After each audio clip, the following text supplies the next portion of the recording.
Taxes was taxing. Now taxes is relaxing when you file for free. I can file for free?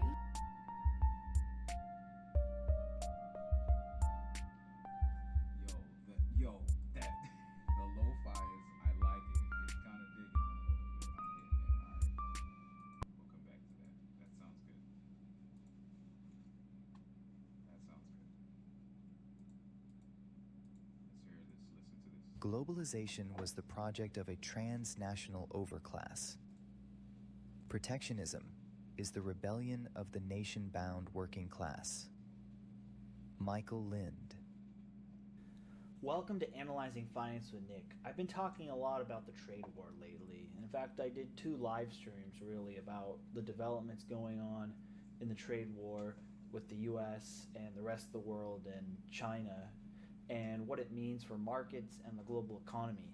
However, there's another angle that I think needs to be addressed, and I think this audience in particular would appreciate, and that is the social class angle. And deep down, if you really think about it, the class war and the trade war are one in the same. When the news of the terrorists came out after Liberation Day, there was a divergent response really on social media and just among the general public in terms of how people felt about this. Those who held significant stock portfolios and the cosmopolitan classes globally have particularly been sour on this, and they are fearing that this is going to result in a worse reputation for America, that international people will be hostile to American tourists, that the value of their stock portfolio is going to go down, and this is going to mean extensive decline in corporate profits and a recession which will disproportionately hurt their investments and result in possibly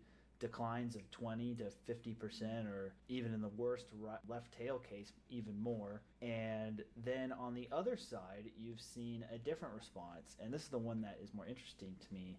And it's interesting because these so-called conservative people, who in theory should be more free market, are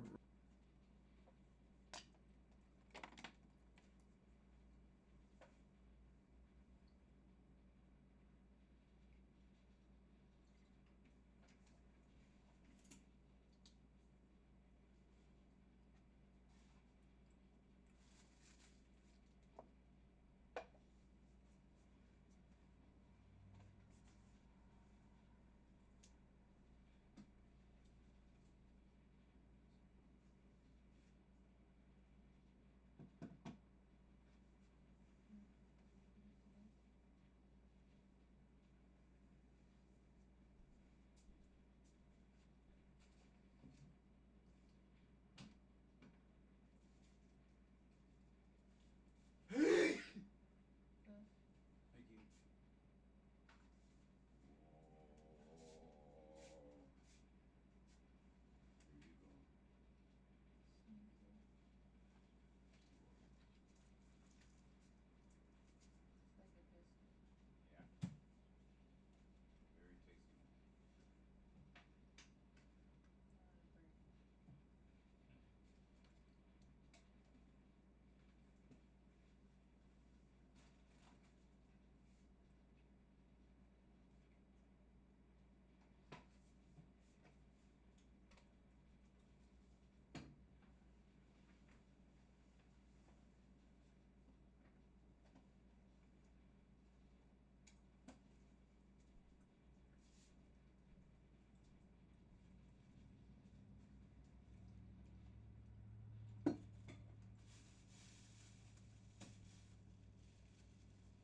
Very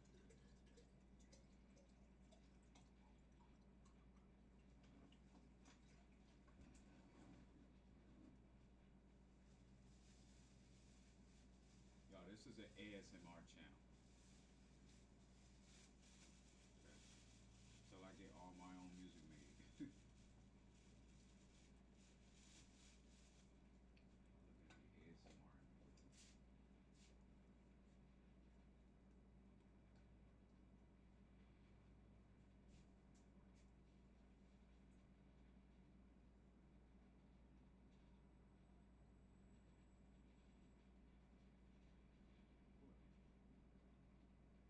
my pen. There's a pencil. Do you need the pencil? Thank you, lovely. Have You're fun. welcome, baby. Thanks. Didn't quite indicate pencil, but I love you. That was more so like painting. Writing. Yeah. Calligraphy.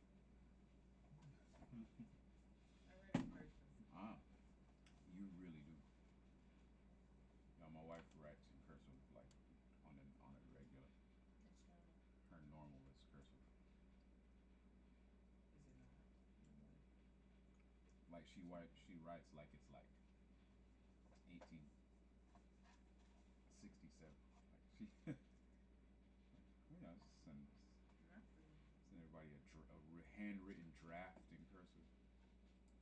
Responding in a more anti-market way, and the supposedly the anti-market left-wing progressives in America all of a sudden are coming off as super hardcore capitalists when it comes to the discussion of trade and tariffs. It's amazing where you see these same people who are suggesting even worse fiscal policy solutions to the deficit, such as raising income taxes or instituting wealth taxes, yet at the same time can't stand tariffs. And if you want to know more on that, I did have separate videos about the differences between the tax structures and the financial infeasibility of relying on just taxing solely the rich. If you look at the fiscal impact really of the tariffs, it is the equivalent of raising the income tax across on every bracket across the board from 10 to 25%, depending on how severe you think the tariffs will be in terms of rerouting trade elsewhere versus people willing just to eat the tariff price. And the other people who have been complaining quite a bit about the tariffs are those who import a lot of luxury goods, such as high-end European designer clothing, luxury cars, French wines, etc. The other side, who's supposedly the conservative class, are actually taking a different tact. Like, these people normally who'd be supporting business and free markets and capitalism are taking the perspective of, it's about time.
Yo, what can we use instead of glass?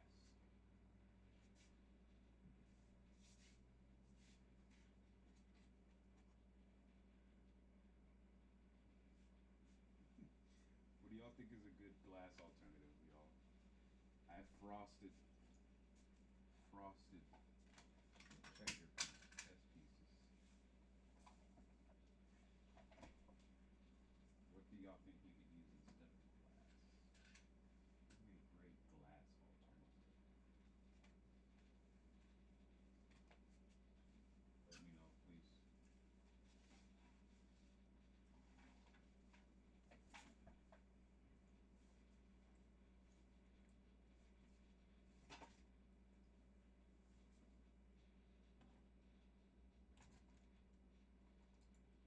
Or one glass tweet, I don't takes remember so who much the heat. author was, but she kind of represents the broader view of the Just to new make like it MAGA useful. coalition's view on this is that, okay, I don't care that your stock market went down. Nobody I guess cared ideally, when Jimmy Carter Should you and make- Ronald should you make Reagan glass got rid of stuff the jobs on the beach? for my aunts and Make uncles glass and on the parents who beach, worked that in the would probably be factories. the best place to And do or it. nobody cares that all these fat company towns in middle America got hollowed out by people moving their manufacturing overseas, or outsourcing took away my job or my family's jobs and made us a lot poorer.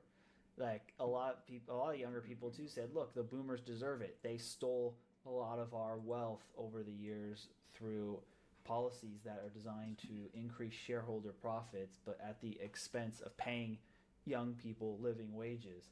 And so you're seeing a lot of Gen Z conservatives actually rooting for the stock market to go down. Part of this, from a selfish perspective, does make sense because if you're a young person and you haven't acquired a bunch of assets yet yourself and you're early in your career, you want lower valuations. That means you can invest at lower prices. Generally, if you're under 35 years old and you haven't already made your major wealth from like selling a business or something like that, a bad stock market is generally good for you because that means you can reinvest at lower prices. Whereas if you're somebody who's later in their career or has already acquired a substantial nest egg through a liquidity event, this is, if you weren't diversified into fixed income, this is the worst thing that could happen to you because it can delay your retirement or force you to go back to work in a worst case scenario. In a more modest scenario, it just makes you feel a little bit more financially insecure and possibly have to have a more modest lifestyle in retirement. So there's this age component really too, that a lot of younger people are like, look, I would rather have a lower This is stock recession market chat, so and this see guy's these talking about a lot boomers of recession not stuff. be able to live a life of luxury if it means that the economy might be realigned It's really in a like- way that can provide younger people, particularly men who did not go to university, higher paying opportunities through the onshoring of America.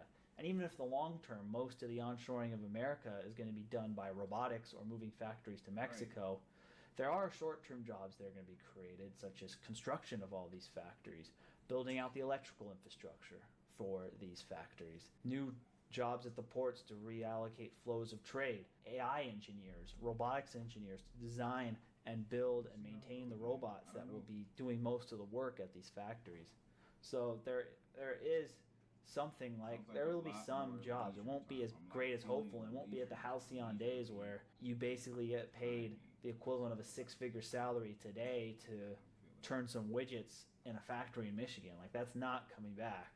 But also geographically, a lot of the heartland is going to be the ones who benefit the most from an onshoring of America, because in the coastal places where a lot of the upper class live, the real estate prices are just so high that it doesn't make sense to build factories there. It doesn't make sense to have industrial warehouses in a place where the best use is apartment buildings or things, or the more like that can generate more revenue per square foot. So that stuff's going to be moved to the interior of the country, the parts that have been hurt the most from manufacturing moving out. So there is that dynamic of why you would see the working classes support protectionism, is because any jobs gained from protectionism are going to be appealing to them and is going to be appealing geographically to their region. And the other thing is that consequence really of protectionism will probably be lower real estate prices, or at least real estate prices that are less likely to accelerate.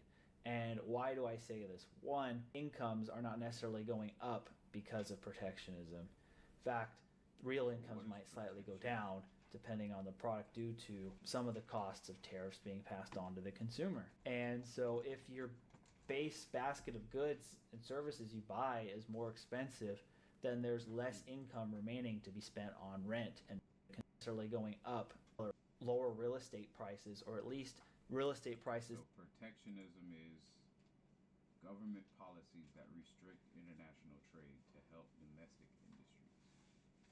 So tariffs to help us build more in America. So protectionism, okay.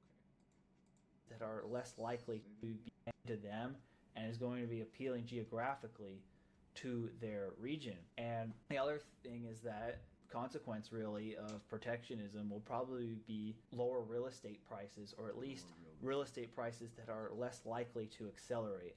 And why do I say this? One, incomes are not necessarily going up because of protectionism. Right. In fact, real incomes might slightly go down depending on the product due to some of the costs of tariffs being passed on to the consumer. And so if your base basket of goods and services you buy is more expensive, then there's less income remaining to be spent on rent and mortgage payments.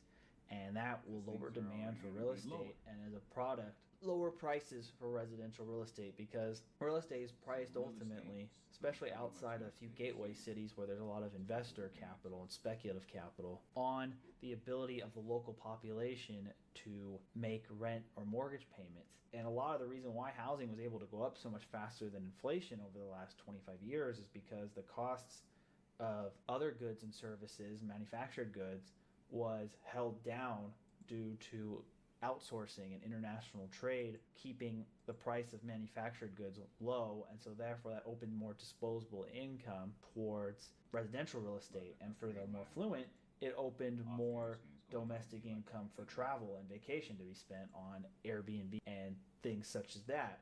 And as a result of there'll probably be a lot less demand for vacation rentals and Airbnbs, which will also open up supply for real estate for permanent residents and thus reduce rents as well. So there is a substitution effect. Whereas only if you have the same amount of income and you spend more on goods, your ability to spend on housing goes down. This hurts people who have sizable real estate wealth right now, and people who live in communities where real estate is a big industry or work in the real estate industry and need property appreciation or rent appreciation for returns on their properties to make sense. And so that is another element of the class warfare, is that the real estate class is probably not too happy about this. And the other thing is that this is going to discourage likely international investment in real estate, particularly from the new elites created from globalization and trade. Because globalization and trade ultimately was a redistribution from the lower middle classes of the developed nations to the elites of the developing countries. And so now you have a new class of new rich all over the emerging world and in a lot of newly developed countries as well. And they want to put their newfound wealth into they perceive as safe assets, which some of that is American real estate. There's also a reason they want to send their children to colleges in the United States and provide them a place to live too. So you have all this flows, and that artificially bids up the real estate market, and that as a consequence prices out the middle and working classes out of their hometowns, or makes them have to live a much lower standard of living than they would have otherwise because of the cost of housing. And protectionism reverses those trends, and it also means you're less likely to see wealthy foreign investors or wealthy foreign gold card buyers come to America to buy these properties. The other class dynamic of the trade war is really the unwinding of the disinflationary impact of outsourcing manufacturing. For the past 40 years, outsourcing of manufacturing and even some service roles of the economy to much lower cost countries has created the effect of having inflation much lower than it would have been otherwise if you had kept it in the United States. Overall, I think this is a good thing. I think high inflation is generally bad, but low inflation disproportionately benefits the elites, whether it's the political class or the upper classes, even if it's good for everybody. And the reason why I say this is because inflation is kind of the market signal showing that the government is inefficient, because inflation for the most part is created through too much money chasing too few goods. Sometimes there's supply shocks that cause inflation, such as the oil shock in the 70s, but most of the time inflation is more demand pull driven, and that is a cost, and that excess demand is often created by excess liquidity through government stimulus on the fiscal policy side, and or excess liquidity through ultra loose monetary policy, or not even ultra loose, but looser monetary policy than you should have given the economic circumstances. And you can argue, particularly since 2000, we've had artificially loose monetary policy given the economic circumstances. And usually the check on that is that yields would rise due to fears of inflation or realized inflation, which would force the bond market to react harshly to such a policy and the Fed to react as a reaction to the bond market. However, in this case we had with globalization, a lot of the inflationary impulses that were going to the economy were papered over due to low interest rates and the cost of manufactured goods being held down low due to offshoring. So if you have a government that is consistently running higher and higher budget deficits, normally in most countries, and this is especially common in emerging economies, that would result in higher inflation rates, the bond market tanking, and investors losing confidence in the economy and often a down cycle. However, when the U.S. was able to outsource a lot of its costs to lower providers, the inflation numbers never went up. So the politicians never got the signal saying, hey, look, we can't sustain this deficit spending. And then the other problem is the Cantillon effect, really on top of that, where those who are closely connected to the money tend to benefit the most from the increases of money supply, which is whether it's those who are getting the favorable contracts from the government directly or those who hold assets where people put their money that do not have a marginal propensity to spend. Like the people who are already wealthy, their incomes are well above their cost of living and their lifestyle expenses. So they just reinvest that, whether into the stock market or the bond market or real estate, and that causes valuations for stocks and real estate to go up. And for bonds, it creates more demand for bonds, which also paradoxically lowers interest rates. So that is the component really. So at lower inflation, especially if you still have the same amount of government spending that normally would cause higher inflation, causes asset prices to go up and therefore widens inequality. And the reversal of that reverses all those things. So there's like a class warfare dynamic. If you restrict trade and therefore you're going to get the inflationary impulse of having to use domestic workers or domestic supply chains, then that puts more pressure on the government to balance its fiscal budget. Therefore, the excess money printing cannot really be as available, and government spending beyond the means to pay people off cannot really go there. And so as a result, the economy contracts and the working class benefit on a relative basis. The other thing is a lot of the inflation in the 70s was caused by the higher negotiating power. Like demand pull inflation is often driven by a tight labor market. And those who benefit the most tight labor markets tend to be those on the lower end of the labor market because the supply of labor relative to demand is more cyclical. And so when wages go up the highest, often for the working classes, is also often the times when you have the highest amount of inflation. Like the losers of high inflation were not the working classes. Generally, especially if you're working near cost of subsistence, wages would have to go up that level or there would really be no point of working below the cost of living. However, the middle classes, the ones who are on relatively fixed incomes, are the ones who are the biggest losers of inflation. The wealthy tend to lose if inflation is high enough too, but it's not to the same degree because they can hedge it somewhat through the right asset allocation strategies. Whereas the middle class don't have enough assets that they can hedge themselves and actually compensate for the loss of the purchasing power of their income. So they're the ones who tend to get hit. And so a lot of, again, inflation is inefficiency, and a lot of inefficiency in our society is quote unquote middle class jobs. And I've talked about this before. So that's another really class war dynamic really when it comes to trade and protectionism. Protectionism tends to be favored by the working classes because it boosts their wages, it creates more job opportunities for them locally, and the income inequality goes down because they don't suffer from higher inflation as a consequence of this nearly as badly as those in the middle classes and the above.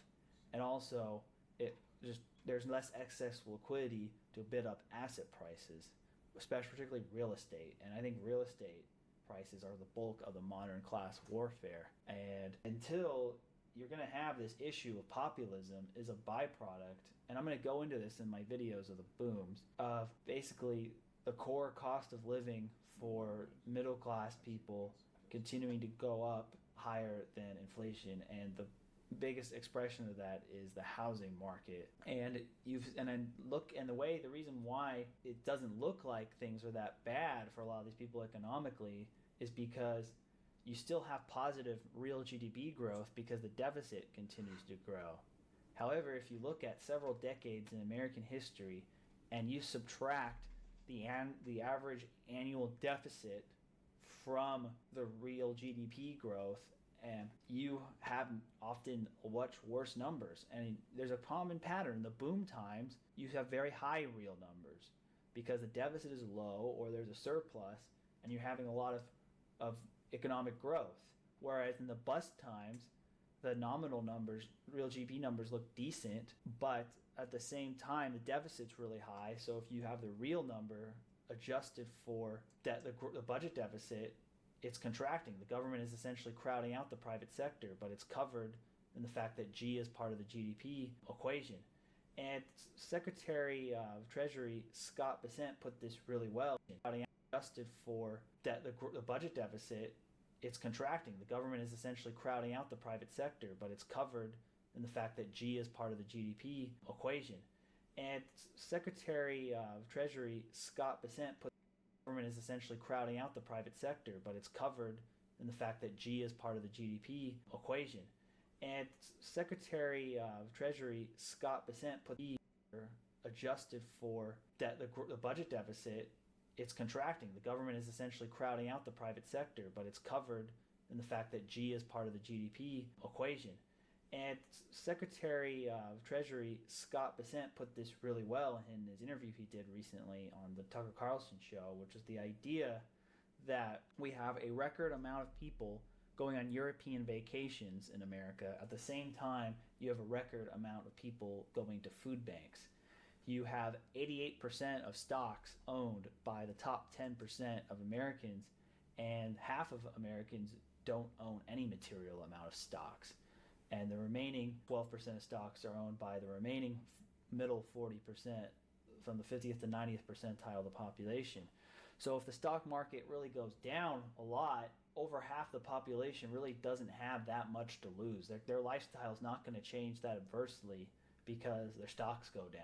And so the political calculus here is not really as straightforward as saying, oh, stocks are bad. That's going to cause a lot of people to overturn and vote the other way. Yeah, it may cause the more people with the higher propensity to vote, the more educated upper middle classes, to possibly switch their votes because their stock portfolio goes down. They're more likely to turn out. But given recent economic shifts over the last 30 years, the greater concentration of stock ownership has made this class less powerful electorally. The other really component that I want to talk about when it comes to this is that the stock market and the economy are not necessarily correlated. And people say, like, if Wall Street goes down, Main Street has to go down with them. But that's not necessarily true. And it's the other way around too. If Main Street goes down, Wall Street necessarily doesn't have to go down with them either. And I'm going to cite two examples of this in history. The first one, which I think is the most likely comparison to this scenario,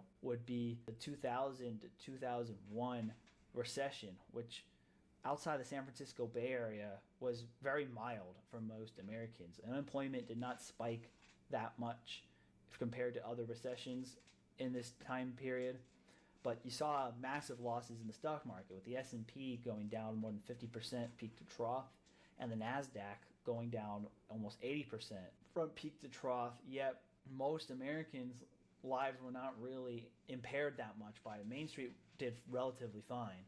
And then you have the opposite example would be the reaction related to the pandemic, where you saw a lot of Main Street lose their jobs due to lockdowns or just a more efficient society replacing them with technology. And on the other side, you saw stocks go in record highs. And you can argue the 2010 booms pre-pandemic was the same way. In 2008, you had a lot of job losses, and you had a lot of people struggle to get jobs out of college, particularly millennials, which create a lot of the resentment, and incomes be held down lower than they should be for Main Street for a long time. Yet the stock market rallied and recovered relatively quickly, and you had real estate prices come back pretty quickly as well. and you saw a lot of venture unicorn funds printing new billionaires for random tech companies that did not really generate that much value in terms of hard cash. And so it created a sense of unfairness where everybody in the financial industry are connected to Wall Street flows did well in the 2010s, but most of Main Street or did not. So those are kind of two examples of how these can diverge. And I think that the current administration is somewhat betting on this is going to be more of a Wall Street recession like 2001 than a Main Street recession like it was in the 2008 and the reaction post-pandemic really in the economy. I know this sounds kind of like a ramble, but Alright, so like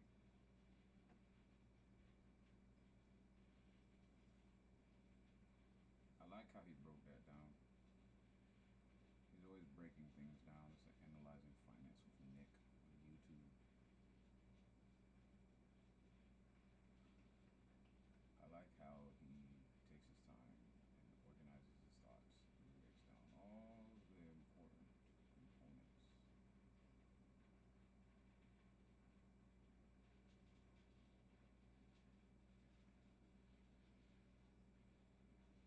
You gotta have enough time to really truly understand how interconnected everything is. Everything is so interconnected. All of the things that we look forward to in our day, in our month, in our year, it's just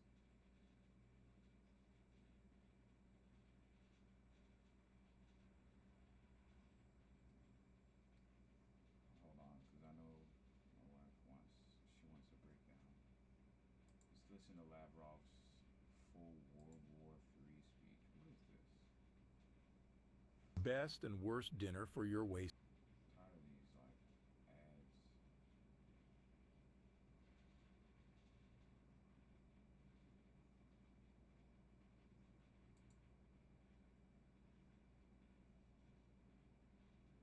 It's in Russian. Ladies and gentlemen, It's in English. distinguished guests, welcome to ADF Talks Russia,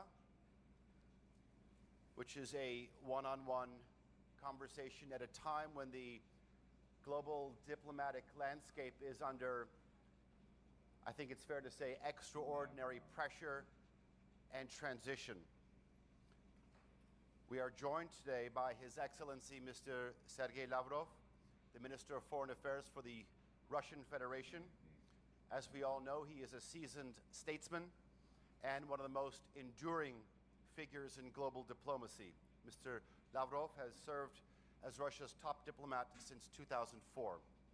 From the UN Security Council to the Geneva talks and beyond, he has shaped and responded to pivotal moments in global affairs over the past 2 decades. I guess I'm in the wrong Today, side. I should be in with Russian Europe's right now. security architecture and infrastructure under immense strain and the global order fragmenting into competing visions, We'll do that later. we're wondering about Russia's posture, its strategy, its alliances, and worldview. We'll be exploring over the next hour or so Minister Lavrov's perspective on this evolving geopolitical reality. What does Russia want? What role does it see for itself in an emerging multipolar world? And how does it define peace, power, and diplomacy in the 21st century? So let's begin. Minister Lavrov, welcome to Antalya once again. I know that you're likely to respond in your mother tongue of Russian, but if I could ask this one question in English. You see a full room out here. I think after President Recep Tayyip Erdogan, you are by far the most popular figure here. How does it feel to be Try to get the a things you need. diplomatic rock I star? know what you like.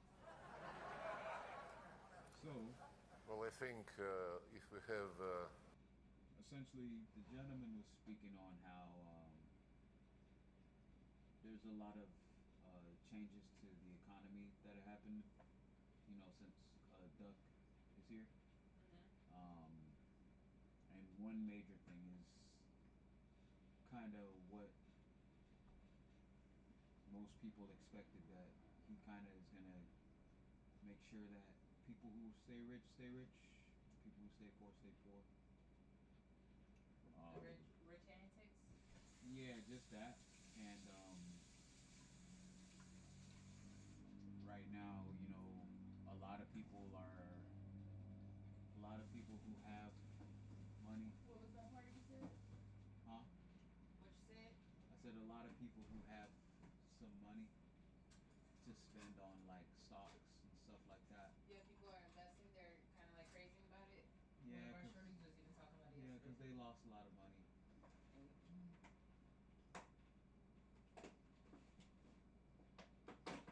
Duly note. And it's like it happens all the time. So what basically happened? There was like a big reset. They do it all the time. They do this big reset. How was it? Is it good?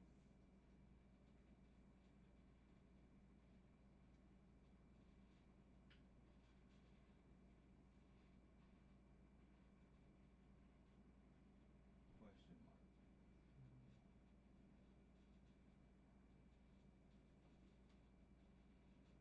Hold on now. Stop playing. Hold on.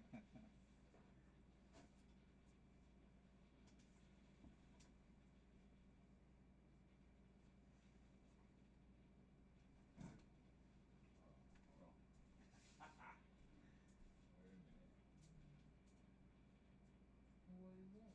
None of it. I might not like it.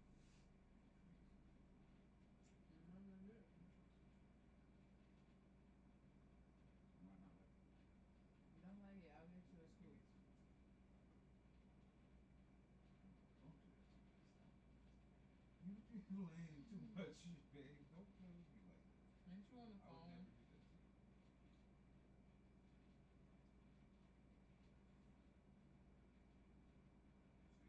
See? You don't like it. That stuff's nasty. To you. To your opinion. Yeah. Right now, I don't want to torture you, baby. I don't want Very to fair. torture you. This is Fuck. romantic.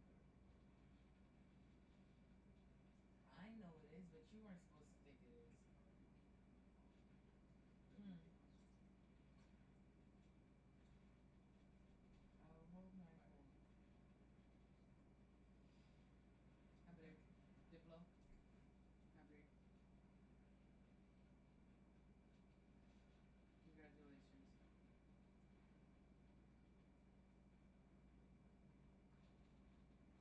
I gotta put this away.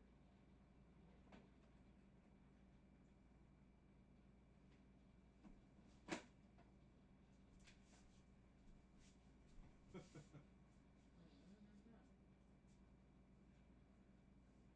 Better eat. What's wrong, man?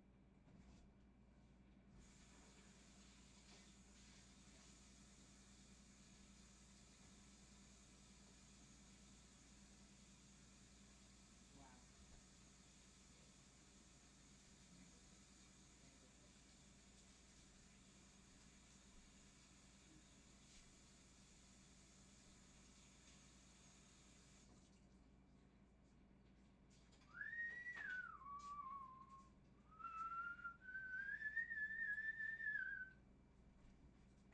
Why you got stuff out here? What's this right here? Potatoes. Why are they here? That's gonna be compost, but I'm leaving it in that You were container. throwing these away? No. Why were they there? You I just forget been about them? eating them as I walk past. You don't have to put them in the compost area. You can leave them inside of there. No, eat it. It's food. It's good. Tasty. But you normally have fructose. Okay. It's good and it's tasty. Um. Yeah. So the guy was basically just talking about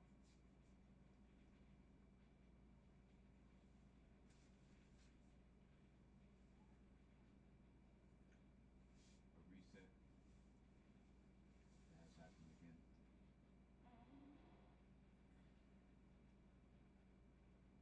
An opportunity for some people to get involved in the stock market. They want people One to sec. gamble again.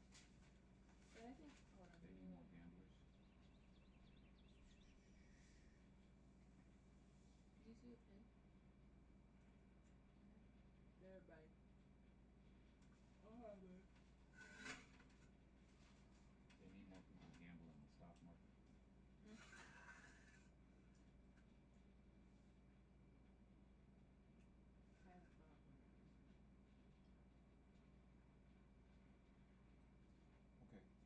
can hear me?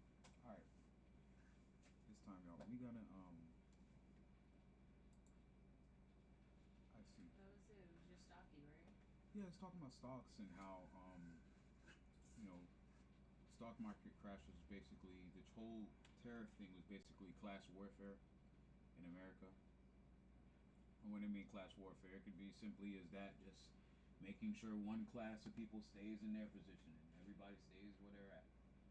And you use tools to keep people in their position. Keep middle class. Keep high class. Keep low class, low And class. their Keep tool in everything. this is stocks. Yup. Yup. And one degree of it is how they use the stocks to control all of that. Huh. And How they do a that? lot of the middle class people, if you wasn't smart enough to use your knowledge to get from middle class to high class, which is terrible, you lost a lot of your stocks. You wasn't bobbing and weaving and moving and steaming and It's gonna go back up trading again. and peeping and stocking and spoofing. All the people at the bottom are like, "All right, now it's our turn." Okay. Yeah, it's just like, "No, it's our turn to buy stocks. No, it's our turn." Thank you. Don't do it. Everybody. Um, Lavrov speaking. Let's listen to Lavrov for just a few moments while I get myself. Heads of state being a real rock star, then there is nothing wrong with diplomats to be what they are. And if people like it, if people believe this is fun, so be it. Well, I think, as they say, the proof is in the pudding. It's a full room. Next year, we should be asking for maybe the Aspendos Ancient Theater, just about 14 kilometers from here. It can fit 14,000 people, I think. Anyway, last year I had the privilege and honor to share the same stage with you. And one of the things that you tried to emphasize was the rise of the multipolar world. 12 months on, how do you assess the current state of this transition, and how do you feel this trajectory has met your country's expectations? Well, I think the trend became even stronger. More and more countries, big countries, medium-sized countries, small countries, would like to have an equal say in the world affairs, in full conformity with the United Nations Charter, which says that the United Nations is based on sovereign equality of states. And more and more countries want to determine their life themselves, to have fair treatment, to have fair competition in economy, trade, in other areas, just in line with the principles of globalization, which were promoted by our Western friends, especially by the United States, for so many decades. And when everybody became persuaded, the globalization stopped, and what we observe is fragmentation of the world economy. This is the time of uncertainty, I would say. Nobody knows how the situation with world trade and investment is going to end. Well, there would be no end. How it is going to evolve, I would say, because there would be new twists in this situation. But generally speaking, about multipolarity, it is gaining ground, no doubt about this. Not only big countries like China, India, Brazil, Turkey, Indonesia, Egypt, South Africa, many others. They believe that they deserve a say in world affairs, and therefore multipolarity is a chance for the United Nations Charter principles to be materialized.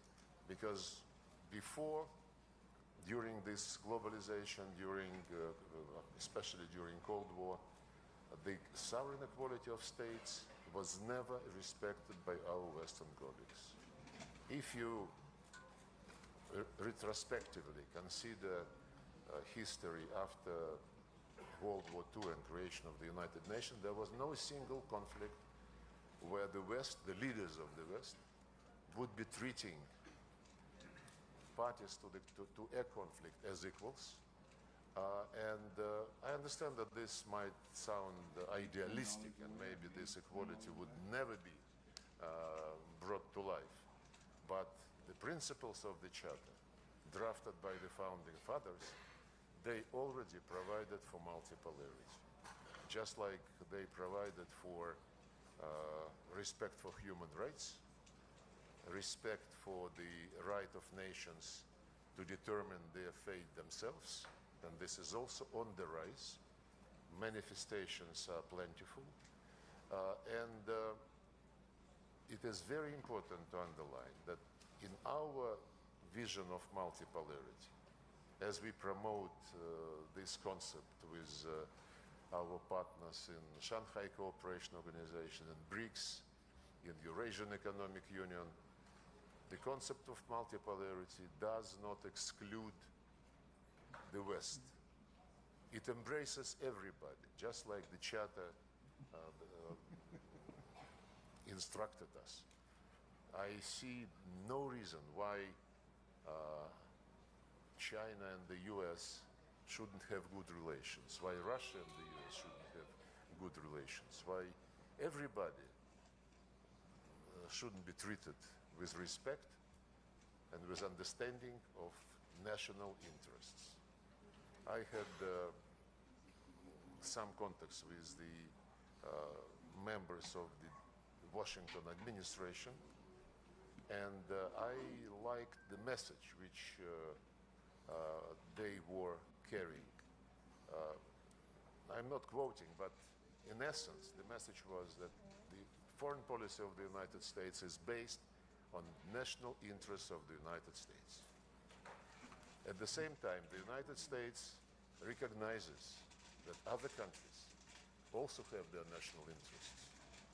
And those interests would never coincide fully, maybe even half of this interest would not be similar. But when the interests, especially the interests of big countries, coincide, it is essential for them to find ways to materialize them into mutually beneficial economic, logistical, and other projects. While when these interests contradict each other, it is the responsibility and duty of countries, especially if we speak about big powers, not to allow these differences to degenerate into confrontation, especially the hot confrontation. And this is something which we absolutely support. We have been acting the same way throughout our history. And the last element of this multipolarity, in our common region, the security issues after World War II have been addressed from the Euro-Atlantic logic. The NATO, of course, EU was European per se, but lately the European Union signed a deal, a treaty with NATO, treaty on agreement, I don't know, but European Union is now part of Euro-Atlantic policies, no doubt about it, including the provision of its territory for NATO plans to move eastward, southward, I don't know where.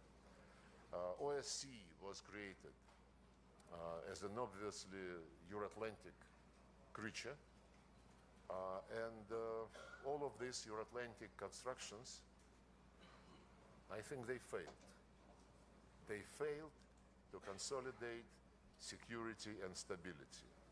What they succeeded in is igniting tension and remilitarizing Europe, including Germany, in spite of the fact that the economic and social situation is degrading. But all efforts of this Euro-Atlantic community are concentrated on getting ready for a new war. And Germany, together with France and Britain, are in the lead of this.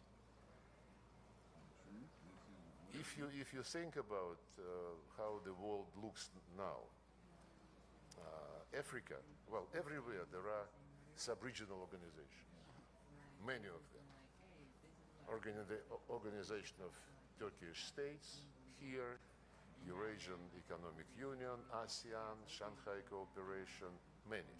The same is true for Africa, many sub-regional groupings, and in Latin America. But Africa and Latin America, they do have their all-continental structures, African Union and CELAC. In Eurasia, there was never anything like this. As I said, the attempts to bring some big unifying projects were only made on the basis of Euro-Atlantic concept. President Putin, last year when he spoke in the foreign ministry, he suggested to consider the discussion of a potential security architecture in Eurasia as a continent. Architecture where all countries, without exceptions, including the western part of the continent, will be invited to participate, where all regional arrangements would be invited to join. And actually we have some years ago started building bridges between Shanghai Cooperation and Eurasian Economic Union, Eurasian Economic Union and ASEAN, Shanghai, ASEAN. We have been also planning contacts between these groups and, for example, Gulf Cooperation Council, which is also a security but also an economic organization. And about 10 years ago, we started building these bridges without having anything in mind in the security area, but economically, logistically, finding ways to cooperate, to join efforts, to harmonize plans. And this is a promising process. We call it Great Eurasian Partnership. And this is something like potential material foundation for the future security system, open to all countries and organizations representing Eurasia continent. So I think we are in favor of interactive discussion, so I, with your permission, stop here. No, please, by all means. Do you feel that it's perhaps the West's failure, some of the institutions and bodies that they have set up after World War II? You've described it as a failure. That's how you've said. And the fact that you're talking about a greater Eurasia partnership, aside the military, aside the strategic perspective, is that a success in the 21st century? No, we cannot call a success something which is just being born in the minds of people. But the process of, analyzing the situation is based on the failures of the Euro-Atlantic models of security. NATO should have been dissolved in the first place after the Soviet Union ceased to exist, after the Warsaw Treaty ceased to exist. And there were voices in the West saying, guys, let's now concentrate on OSCE. Let's give it some push, and let's be all in one organization. NATO, the promises given to Gorbachev, then to Yeltsin, and there are memoirs where some people ask, why didn't you insist on a written guarantee when Jim Baker said NATO would not move an inch to the west, to the east? My answer, it just occurred to me. In the Russian history, since 17th, 18th century, when the trade was booming, nobody signed any contracts they shook hands. Was a word of honor? They shook hands, the word of honor, and it was never violated. So probably those who were running NATO at the time of we are discussing didn't have any relatives in the former Tsarist Empire, which is not my fault, and did not inherit those traditions. But NATO not only stayed, remained, it was basically announced that this would be the only organization which can guarantee your security. 1999, Istanbul, summit of OSCE. The solemn declaration is adopted, which among other things said, security is equal and indivisible. Everybody, yes, has the right to choose security alliances, but this cannot be done at the expense of diminishing of security of others. Then it was even blunter when it said no country, no group of countries, no organizations in the Euro-Atlantic OSCE area can claim dominance. And NATO was doing exactly this. And when Putin came to power, was elected president, he was repeatedly warning about very dangerous nature of this course. 2007 in Munich, if you re-listen it now, it was very far-sighted, unfortunately. Then 2008, NATO summit in Bucharest, which was also followed by a Russian NATO summit. I was there with President Putin. And when it was announced that Germany and France did not allow to pass a decision formally launching negotiating process for Georgia and Ukraine to be admitted to NATO, the Germans and the French were proud. They said, but they included in the declaration the statement that Georgia and Ukraine will be in NATO. When Putin asked Merkel, what is the difference? She said, no, this is just a political statement. And what we managed to avoid was a legal process to be launched. But frankly, it's childish. Because Saakashvili lost his brains a few months after Bucharest, when he ordered the attack of the Russian peacekeepers in South Ossetia, violated the OSCE-endorsed agreement, and so on and so forth. Then, in 2010, in Astana, this was the last summit of OSCE so far, the Istanbul formula was repeated verbatim. No organization can claim dominance, no one strengthens his security at the expense of security of others. The lady is uncomfortable, you think?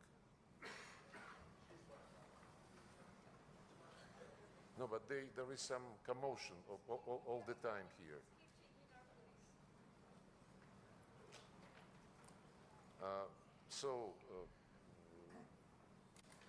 And then when this NATO expansion continued and when it was clear that these principles promulgated in OSCE about equal and indivisible security, that they were not being implemented, then we suggested to have the same language and codify it in a legally binding agreement.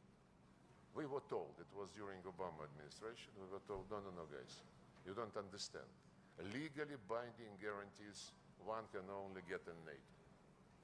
We said, but your president signed this OSCE declaration. They said, this is political statement. Cheating is the key word for what was happening. And our last attempt, but we still in 2008 and 2010 were proposing the draft agreements. between Russia and NATO, Russia and the United States. The same we did in 2021 in December. To no avail. So yes, my point is that NATO did not, or rather NATO failed to strengthen security because NATO was manipulated by those who did not want to share security benefits. And they wanted to leave all the benefits for themselves, for others to listen and get instructions. OSCE, another Euro-Atlantic creature, has failed a few years ago when the basic principle of consensus was grossly violated by the people who replaced each other at the position of the chair in office, at the Secretary General position, all the institutions, national minorities, freedom of media, what else? You see, I even forget about some institutions, which means that OSCE is not on anybody's mind anymore. Yes, they failed. We are not suggesting, to have another closed club. All continents have their own continental roofs, if you wish. Not in Eurasia. And Eurasia is the biggest, the richest, I would say. Well, Africa is also very rich, but it is not yet opening up this potential. And if you speak from civilizational point of view, the number of great civilizations Coming from that area? coming from Eurasia, including this one, and including China, including Persia, India. Russia is younger, but you would forgive me if I also say that it's a great one. Indeed. Minister Lavrov, you've stated here quite... Take some water, sir?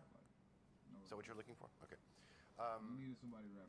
NATO's desire for eastward expansion is the root problem, and then you went on to say that the OSCE is another chapter in this cheating. Do you feel that there is a viable path? I'm not saying return, a viable path to cooperative security on the European continent? Cooperative security is one of the terms used in NATO, in European Union, in OSCE. It all depends. Frankly, we are just at the beginning of the process. We don't want to rush things. We want everybody to join in free discussions, to present his or her views. I mentioned repeatedly that a couple of years ago, President Lukashenko of Belarus convened a first conference on Eurasian security. The second one was last fall. I participated in both. And the third, it is an annual feature. Invited to this conference were not only like-minded countries, but also members of NATO and European Union, some other Europeans like Serbia, Hungary, of course, participated in both of them, Slovakia. I'm still alive. And the list of invitees would be growing. I don't know what I was doing. It is Okay, I got a lot not of against logs. anybody. It is not against NATO. I think the biggest enemy of NATO is NATO itself and those who were trying to use it to dominate in violation of their own pledges. All my other hard in mode starts OSCE. have not been doing well. But the fragmentation process, which I mentioned, which is taking place in the world economy, it is also reflected in the security area. The discussions of NATO, the scares of Europeans, that they would be left to their own devices. We don't interfere.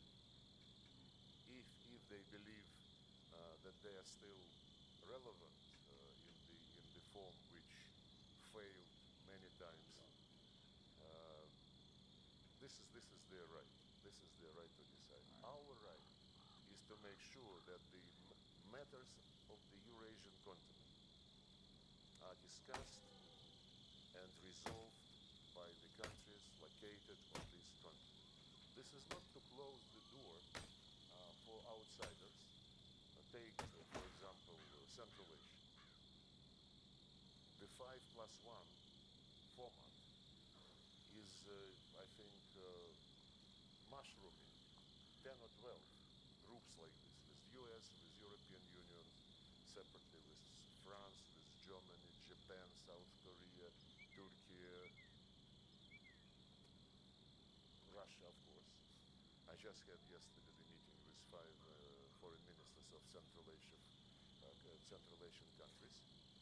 So outsiders always are participating in something which they believe is of interest to them, and if they can find a form of cooperation which would be mutually beneficial.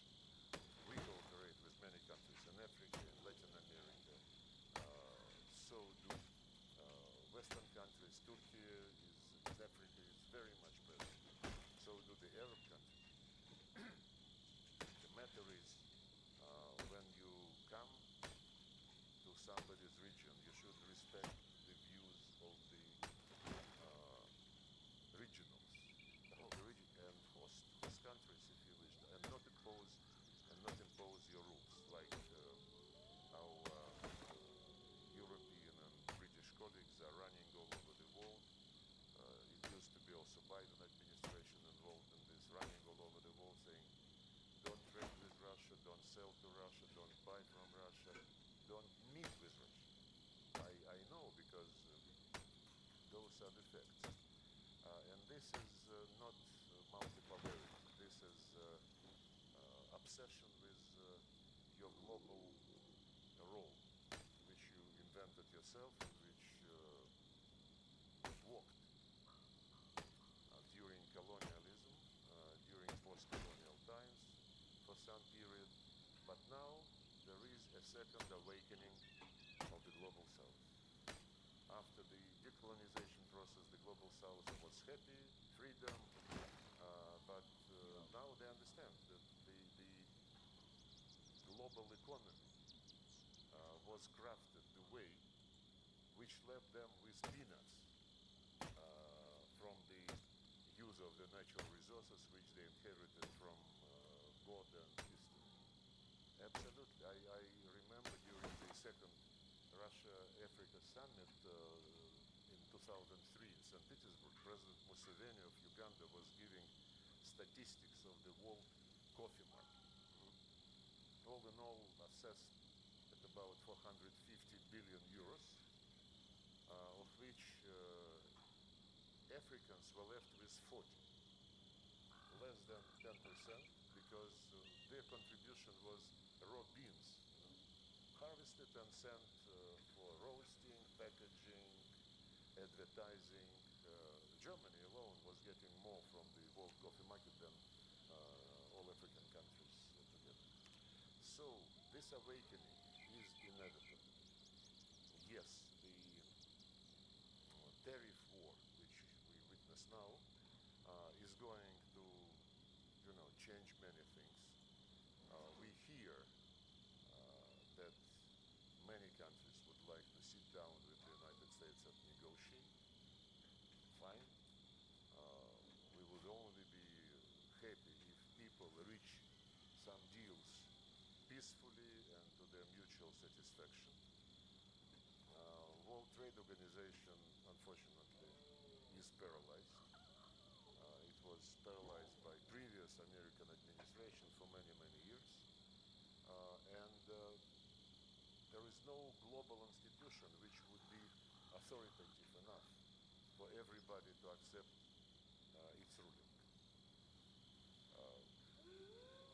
So I believe we just must have these discussions about security, Eurasian security, but in the context of the multipolarity movement, which is shaping itself up objectively. You've mentioned on many occasions that your country's relationship with Western neighbors essentially depends on their willingness to acknowledge and rectify some mistakes. You've gone over some of them in the past 15, 20 minutes. But I want to ask, and we talked about the US administration, how is it like to have Donald Trump on the other side? Is it easier because in the last 48 hours, all of a sudden we're talking about the possible lifting of sanctions against your country's flagship airline, Aeroflot, the release of Ksenia Karelina, the ballerina. Is there a potential for more movement? There is always a potential. And as I said in my opening remarks, nothing wrong if the US and Russia have good relations, if US and China have good relations. And what is going on between us and the Trump administration is really a very banal thing. Countries talk to each other without dictating to each other, without asking for any precondition. They just talk to each other. China and the United States, they have many differences. Russia was doctrinated by Biden administration as the immediate threat, China as the long-term biggest challenge to the American dominance. So competition in the world of economy, you see what kind of forms it acquires. And Taiwan, the situation in the Strait of Taiwan, the situation in South China Sea, who is going to have more influence with countries of East, South Asia, and they exchange statements, China and the United States, which are not very pleasant to each other, including on Taiwan. When the West, headed by the United States and other Western countries, they say we recognize, we follow one China policy, but they immediately add, but don't even think of touching the status quo. And what is status quo? It is not. It is not one China policy. And from time to time we hear from Washington. What would you do? The You know what I'm saying? Like if you had, don't even think you of already using had force. the most perfect sight. This would be You catastrophic. know So they exchange niceties publicly, but they never stop how would you talking already? to each other. How would you take care of that? You know what I'm saying? At the level of foreign ministers, ministers of defense, national security advisors, and presidents. Going on. And somehow Biden administration decided that with Russia it should be different. Russia must learn a lesson. And this lesson, this punishment, would be in the form of isolation. Stupid, I don't know. to put it very All the politely. other starts are real tough. And not talking to each other. So Trump, what Trump is suggested is come back to normalcy. Let's try this one to see. To stop this idiotic posture, which was, I think, not, We got the barrels. which was a disgrace for the American role in the world. We got rocks. Let me put it We this way. got rocks. And yes, we discuss bilateral relations, starting with the normalization of the work, of the conditions in which our embassies work. Obama administration started throwing out diplomats. He stole 5 pieces of diplomatic property, which are still under arrest. Just like evening time, it is hard to see. Biden administration stole, I guess. has stolen the Russian assets, and they are now thinking what to do with it so that not to create a precedent. They created precedent already, and if they believe that they should not touch the body of the stolen money, but they can steal the interest and spend it on Ukraine. You know what? Lavrov's going to keep going on. I'm disgusting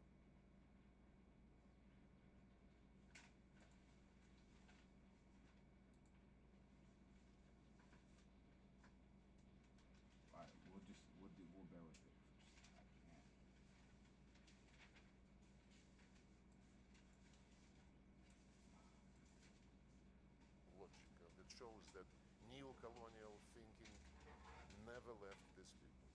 But the embassy activities, issuing visas Saying the same shit. It's like in certain time gotta frame, not be waiting, mad that the U.S. so has the been people treating must us not wait bad for years years. to get a visa.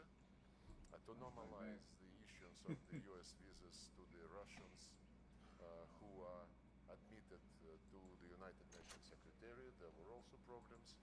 And yes, we want to see what joint project we can consider and discuss together. This was the proposal from the Americans. We never rejected proposals to cooperate in economy, in conflict resolution, never. And when we met with Marco Rubio and Mike Waltz, together with President's advisor Ushakov in Riyadh, we touched upon some regional issues. Middle East, the situation with the Iranian nuclear program, some other topic, and of course we discussed Ukraine, and I will repeat again what I said then, and I repeated this publicly also. When we speak about eliminating root causes of any conflict, including Ukrainian conflict, this is the only way to resolve the problem and to establish long-lasting peace. Remove root causes. President Trump was the first and so far, I think, almost the only one among the Western leaders who repeatedly, with conviction, several times stated that it was a huge mistake to pull Ukraine into NATO. And this is one of the root causes which we quoted so many times. They also mentioned now another thing which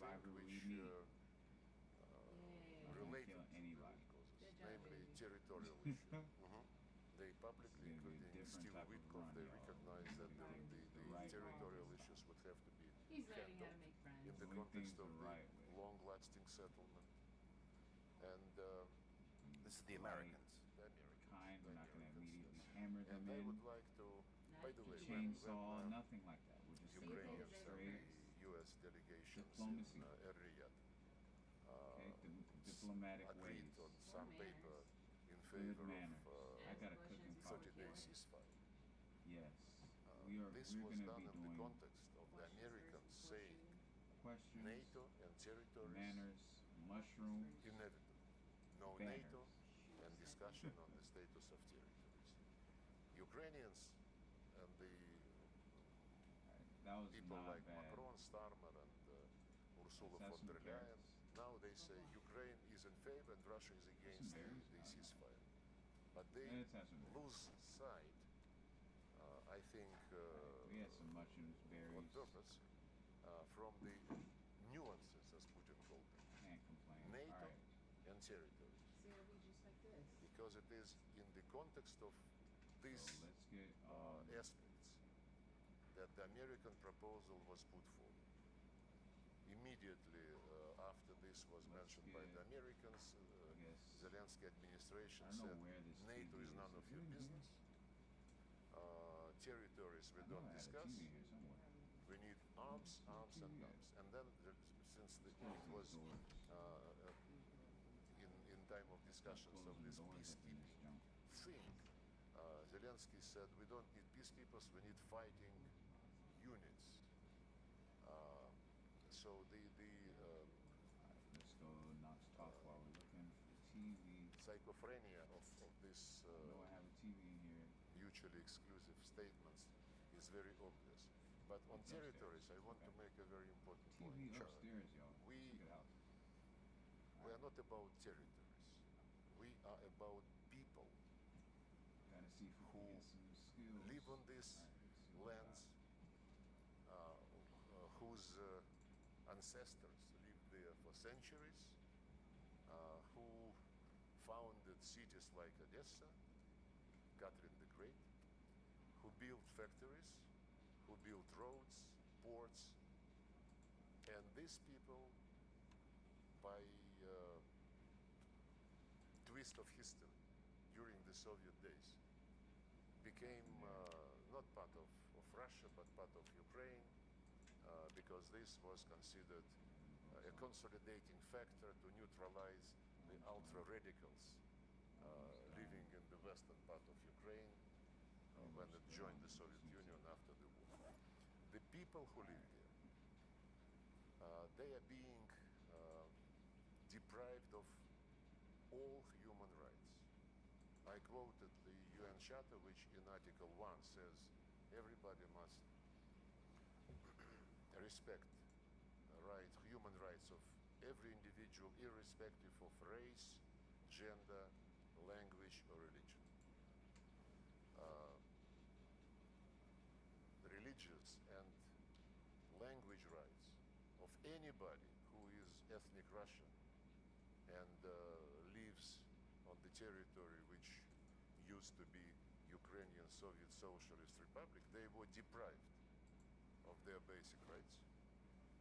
The Russian language has been prohibited at all stages of education, in the areas of culture, media. Russian books have been thrown out of the libraries. The Nazis in Germany were burning them, but Ukrainians are much more smart. But Putin does the same They thing. He just utilize gonna them and get he money just from ramble on this, about the so, shit that's like seriously going on. But Bro. Like, everybody they is not happy. gonna And stop. recently, I'm gonna tell you every the bit. canonic Ukrainian It's all Orthodox been Church was documented. Like, this prohibited shit by is law. ridiculous, man, y'all. They literally exterminate anything Russian. When in 2021 in September, long before the operation, which we had too much, Zelensky was asked in an interview what he thought. At that time, the Minsk agreement was still valid, though later Germans, the French, and the Ukrainian president before Zelensky admitted that they never intended to implement them. They needed more time to arm Ukraine. Speaking of the ceasefire for 30 days, logic is the same. But in September 21, Zelensky was asked what he thought about the people on the other side of the line of contact in Donbass. And he said, trying to sound clever, you know, there are people and there are species. And my advice to those who live with Ukraine but feel associated with the Russian culture, for the sake of your kids, for the sake of your grandchildren, get out to Russia. And just a couple of weeks ago, in another interview, when he was asked what is driving him, he said hatred to Russia. The interviewer wanted to clarify to Putin. He said no to all Russians. And this is said by the person who, during his artistic days, was defending the right of Ukrainians to speak Russian. And he said, get lost. Don't even think about touching the Russian language. It's our history. So this is where we are. Hatred is not the best guide. Can you imagine? By the way, I want to, maybe somebody knows, Israel never prohibited another language. No, I don't think so. You're in a good position. So I think Ukraine is the only country on earth which is multinational and the language of one huge ethnic group is prohibited. So make it, and if you read and listen to what the West is saying, EU, NATO, especially EU, human rights is on top of everything.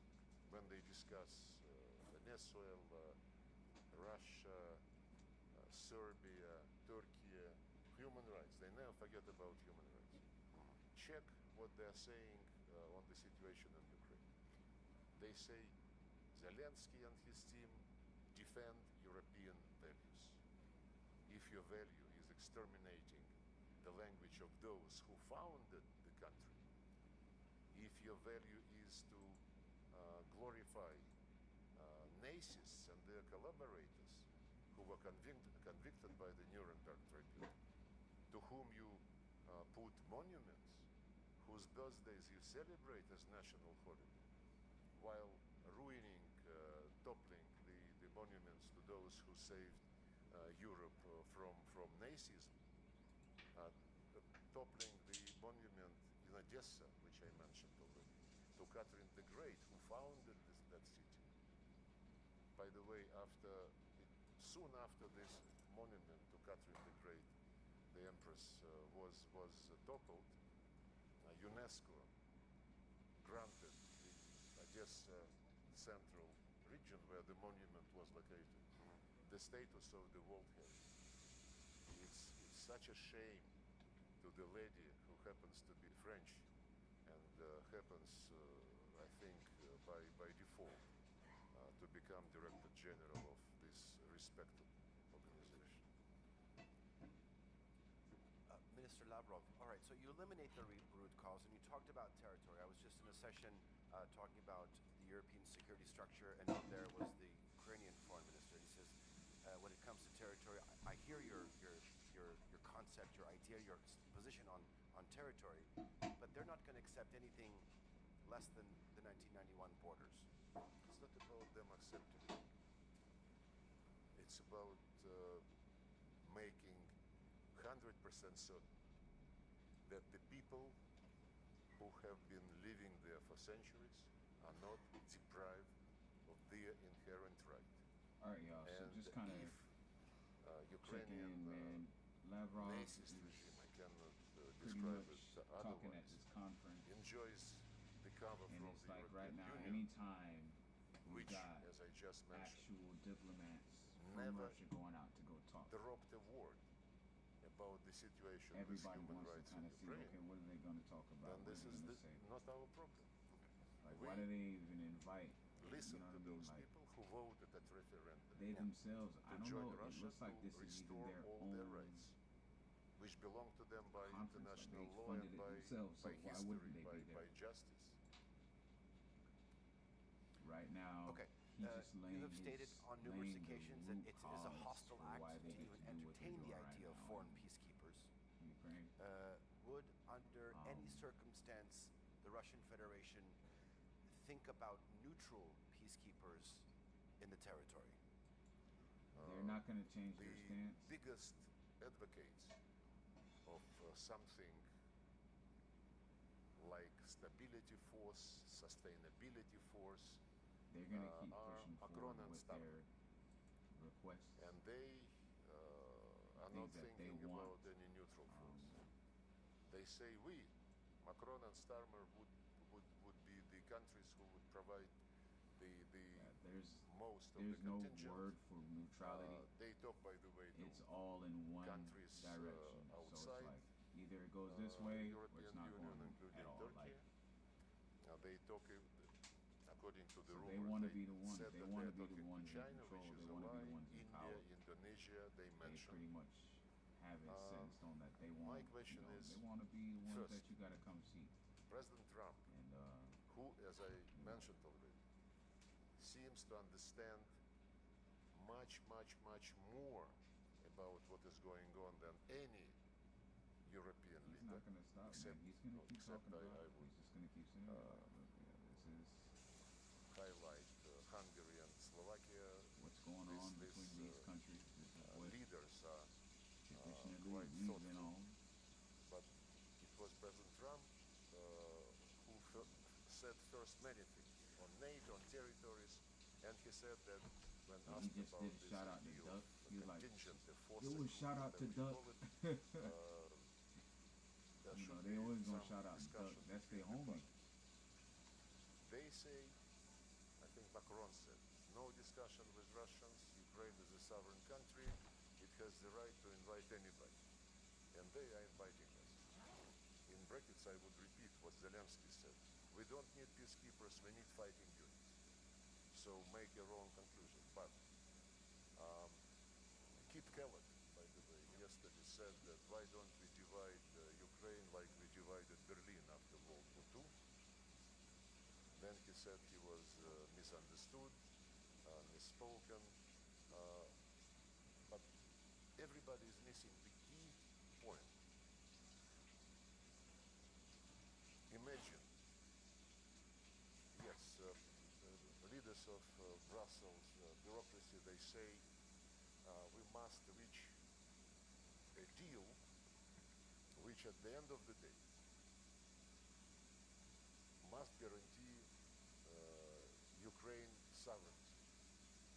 They, by the way, didn't mention territorial integrity, but sovereignty. My question is to them, you mean you want to have peacekeepers to keep the same regime which is now headed by Zelensky? You don't want to ask this regime whether it would be interested in implementing the international commitments, including UN Charter regarding the rights of minorities for national minorities, language and religious rights.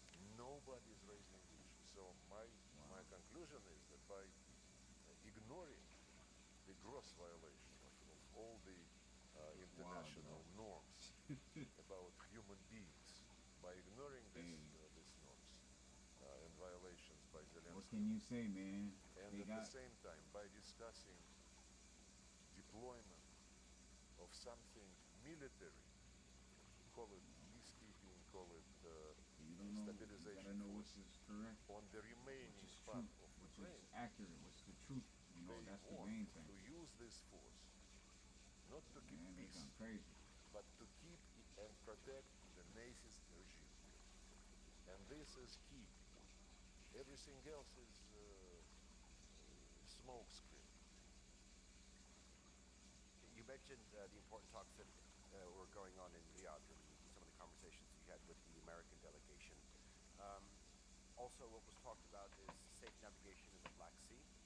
We know that there was a process going on in building this with the Turkish side, with the Republic of Turkey. What is your stance in terms of developing this? It was one of the proposals you might have rationale to mentioned do by what you President need Trump to do, in you his know what I'm saying? But latest phone at the end of the day, conversation going with about it President like Putin. this, President taking Putin said, people like this and it okay, ain't right. but we have to specify the deal the way which would not allow the failure of the first one to be repeated. And the first one was in I 2022. feel like they got no choice but to It do was it this a way, package, you know? guarantees for Ukrainian exports, and the second part of the package was memorandum between the UN and Russia to guarantee the exports from Russia by ensuring normal freight rates, insurance rates, by ensuring the right of the Russian bulkers, fertilizers, grain, to call on European in Mediterranean ports and so on and so forth. Just the normal terms of trade, no concessions. And the Ukrainian part of the deal was implemented. The Russian not even started. We don't blame the United Nations, whose representatives were trying, and they continue to try, because formally the Russian UN deal lasts until July this year. It was a 3-year deal, while deal on Ukraine was 1 year. And of course, after the first year elapsed, we said thank you very much. We don't want to play one way. And then Secretary General Guterres was trying, Secretary General of UNCTAD, Rebecca Greenspan was trying, but the UN position, the UN Secretariat position, was very, tricky. Basically, they were saying we cannot touch sanctions. The fact that they recognized as legitimate. So they told us, we will try to find a way bypassing such so that we don't violate it. And they have been trying to do this for almost 3 years and to no avail. So when it is not for the first time that this Black Sea topic is popping up again. Last year, President Erdogan, I think in March, proposed to President Putin to resume the deal. He said that Zelensky is ready to cooperate. The proposal was different from the original, because the original deal provided for inspections of the Ukrainian cargo vessels going back to Ukrainian ports to make sure that they don't carry any weapons. Last year, the proposal by President Erdogan to President Putin was to trust. It would be an announcement that there are no weapons on board and it would be allowed to go.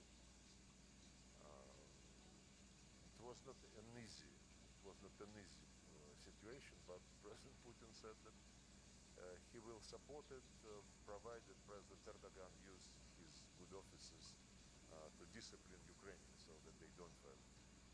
And then at the last moment, Zelensky refused. Even that. Even then. Actually, he first added, President Erdogan called President Putin and said Zelensky also wants to add commitment not to attack nuclear power stations. Putin said, okay, it has nothing to do with Black Sea traffic, but okay. And then when he agreed to this addition, Zelensky refused. So we are coming again and again to this situation. In the meantime, Ukrainians, frankly speaking, I don't think they complain about difficulties for their grain being exported. They send a lot. Yo, global politics are wild, bro. Like, this dude just said grain, bro. Like, y'all, what do you mean grain, bro? There's people dead right now, bro. What are you talking about grain for, bro? You don't even talk about grain, bro. Y'all need to stop all of that, bro. What's going on, bro? Talking about grain for, bro. You know, grain, bro. Kaya Kallas, Annalena Baerbock, I don't know. they were saying yes when criticized by the people who saying we live worse than before. I think yes, it's we the understand, same way all but across our the board, bro. electorate should suffer Find for the something. sake of Ukraine. Do something. While at the same time, thousands and thousands of Ukrainians living there in Europe in luxury, buying very expensive vehicles. But this is what European elite calls European values, which they defend in the person of Zelensky regime. I just found straw. So, this time when President Trump suggested another Black Sea deal, Putin said, yeah, we are ready, but we need to draw lessons from the past. And let's make sure there is, before we launch it, let's resolve the things on freight insurance, calling on the ports. The Americans took this and they are considering, they didn't come back to us after this. Another initiative of President Trump was 30-day moratorium, not a total ceasefire, but 30-day moratorium on attacking energy infrastructure. During this phone conversation, President Putin immediately agreed, and he authorized, gave orders to the Chief of General Staff to stop attacking Ukrainian energy infrastructure, even infrastructure related to the military. At that moment, 7 drones, Russian drones, were airborne, and Putin gave order to shut them down, which was done. Since then, we have been keeping the word, attacking us from the very beginning, every passing day, maybe with 2 or 3 exceptions. And I gave to our colleagues from Turkey, to Minister Fidan, what we give to Americans, to UN, to OSCE, the list of facts, listing the attacks by Ukraine during the last 3 weeks against Russian energy infrastructure.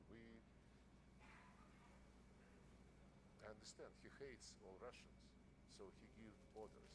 Either he gives orders and they are not taken, or he is lying that he is giving these orders. It's a tragedy. It's a tragedy, and Has there been any direct or indirect contact by the Ukrainian side here in Antalya? not to my knowledge. I came here to work. Look, man, people dying. Okay. Ladies and gentlemen, we're coming to I'm trying the to end find of out our how to do allocated this. time. I've talked about relations with the West, the United States, situation in Ukraine. If any esteemed journalist has a question on anything else. Yes, from China?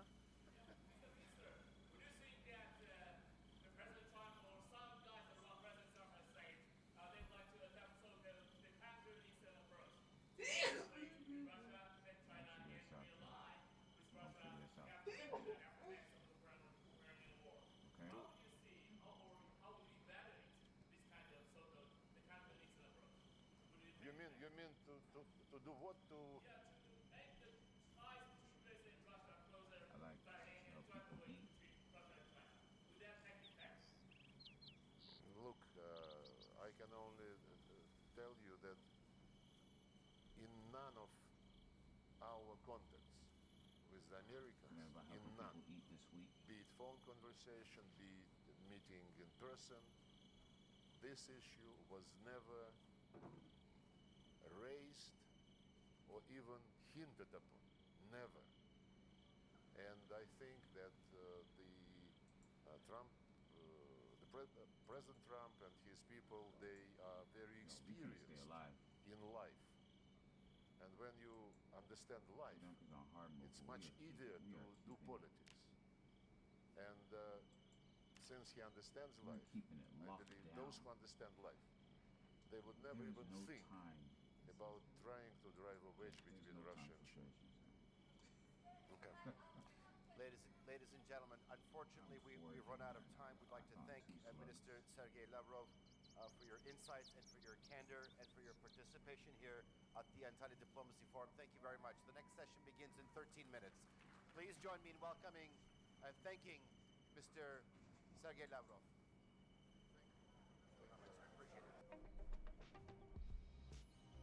Actually, we're starting to find some stuff, y'all. Why is there a lot of straw out here?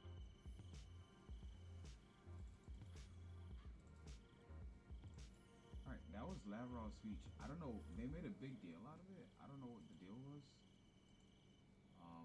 He pretty much said the same stuff, though, like nothing new. So, yeah, dude, like, they're gonna keep that up. That's what you have to do. You have to just kind of keep up the pressure until it breaks through, and it's been breaking through for them. Like,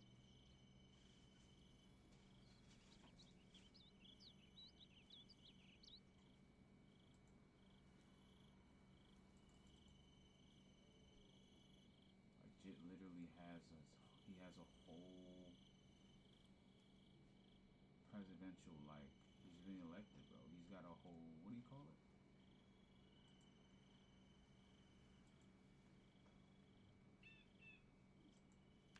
Term, bro. Like, Jit's got a whole term. Like, they just elected him. So it's like, they're gonna use that's what the president would say, bro. So it's like,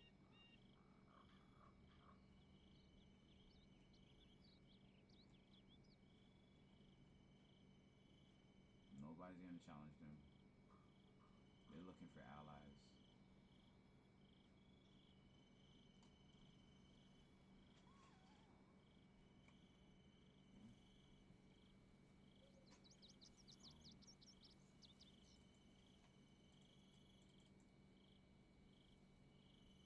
It came up on the feed, man.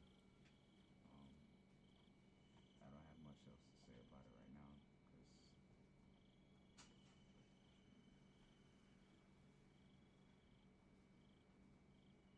it's like you got to do the groundwork, but still knowing about what's going on the overhead, like over the whole thing, it's kind of interesting, to see what people are planning and plotting and talking. But from our standpoint, Putin probably foraging the same forest I'm foraging in. Oh man.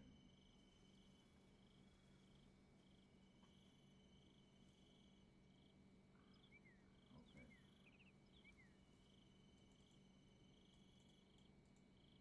Oh, it's poo poo. Yes, we call poo poo.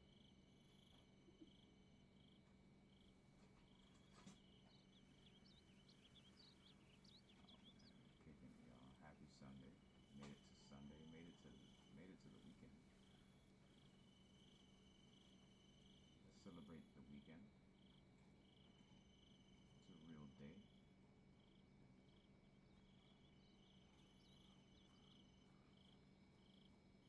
Real couple days.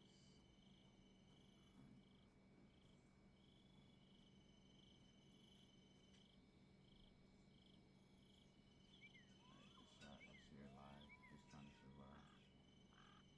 Foraging. Can't find no food over here, but that's alright. I like finding these things. I feel like there's zombies over there.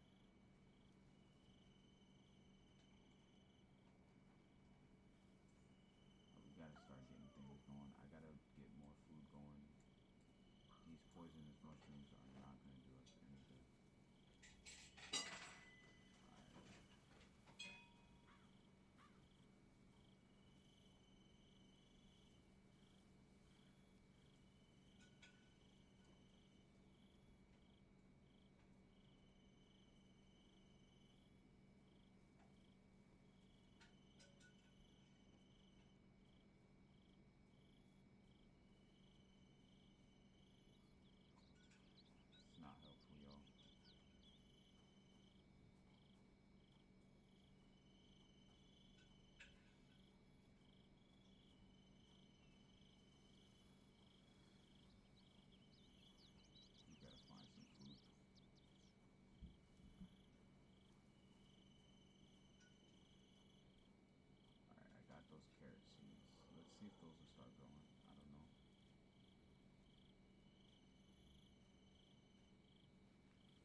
gotta be downstairs. Let's check right here real quick. Okay, there's some stuff. I got stuff everywhere right now. Hold on.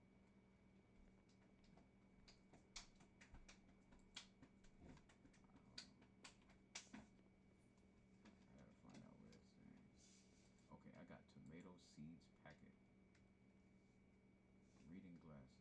I got a baseball, but it's not good. Yo, where is that damn trowel, yo? Yo.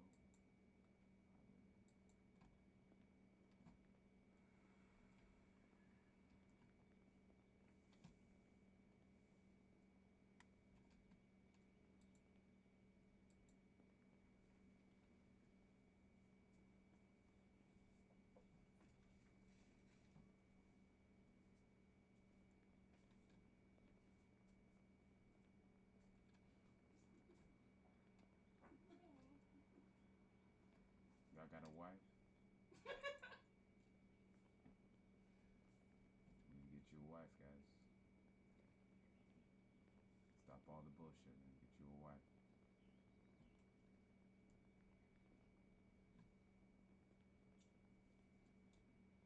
It did say vulgarity on here, didn't it?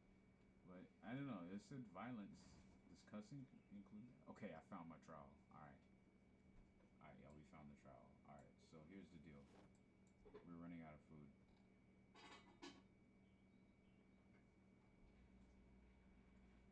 I don't know if they'll let you dig and plant, so we're about to find out. Let's go. Alright.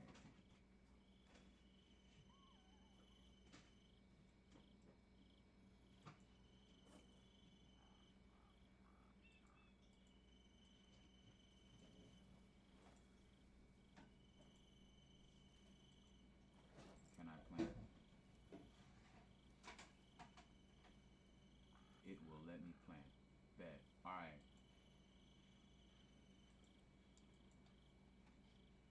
Where's that water? That water barrel's right there. Okay. Okay. Yeah, let's do it right here. It's close to the crib. You feel me? Alright. What's happening here, y'all? What's happening? Alright.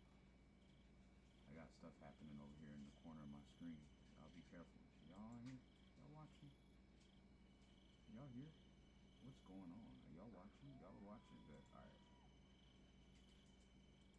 I don't know who's here. I don't know if there's anybody on. Y'all check it out, man. Okay. Let's turn this off right quick.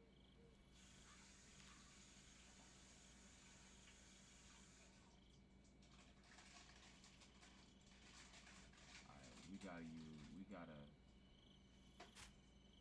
we ain't even need, man, we had a shovel. Alright.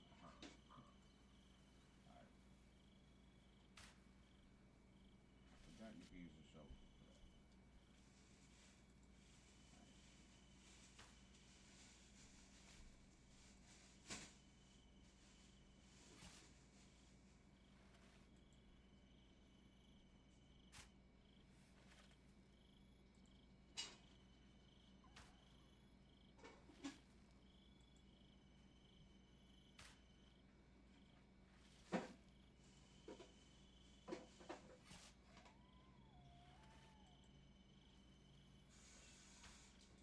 Yo, we are not playing about our raised beds. Okay, we about to be going. Hold on.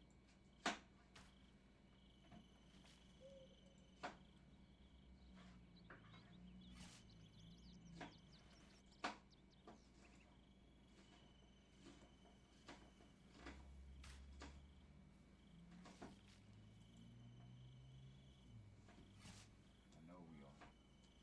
Come on, let's go. Dig this thing here.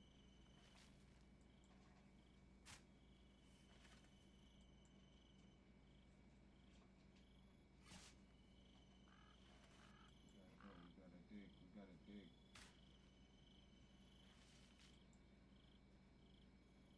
Let's go. Let's go. Alright.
bugs.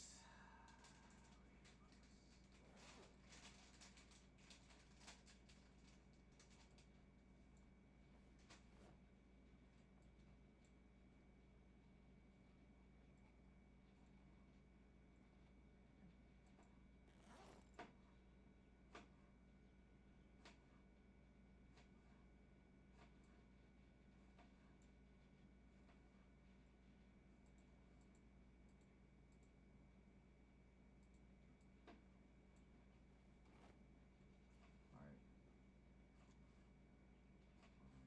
Where we at? 8. Alright.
I'm pretty sure we need another shield.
Should we put one right there? No.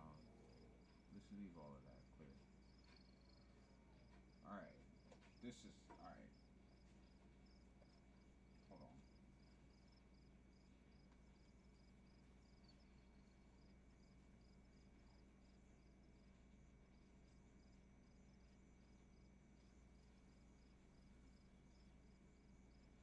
That's okay. We can kind of think about that.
empty bowl.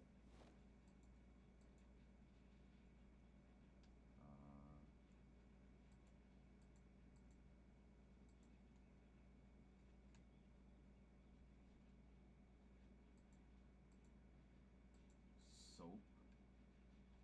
All right, let's eat some baby food plums and some carrots. I think that's absolutely a great breakfast. Baby food plums, baby food carrots. Oh no. Now, definitely need baby food in general. So, thinking about baby food, what does that look like in this type of environment? Like,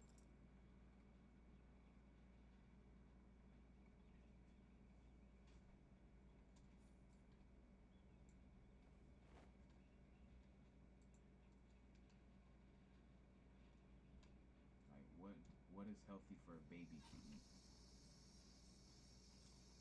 We've got well water.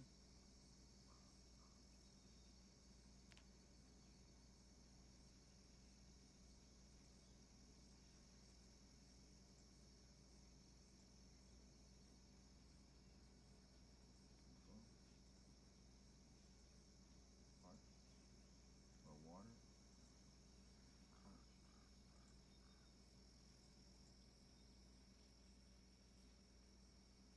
250. And then let's do 25. Who is this person? Hey, hey, yo, yo, yo. You been out here or what? Hold on. Alright, check it.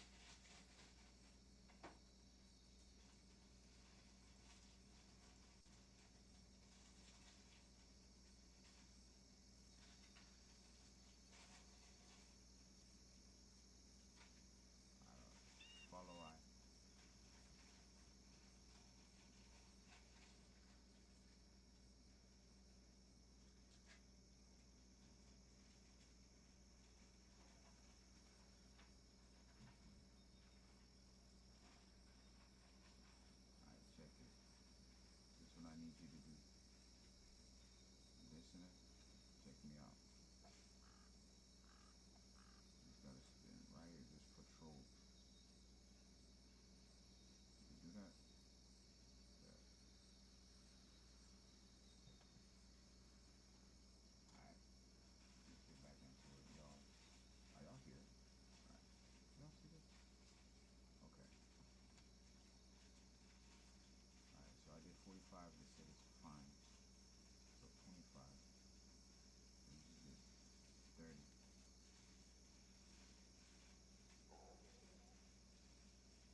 still got power. Alright, we gonna have to hit. We gonna have to do something. We gonna have to hit the streets in a minute, man. Still got power right now. Alright. So I still have seeds. I don't think I have. Alright, so that's wait.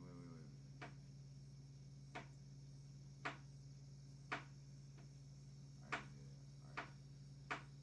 So that's potatoes. They do say carrots.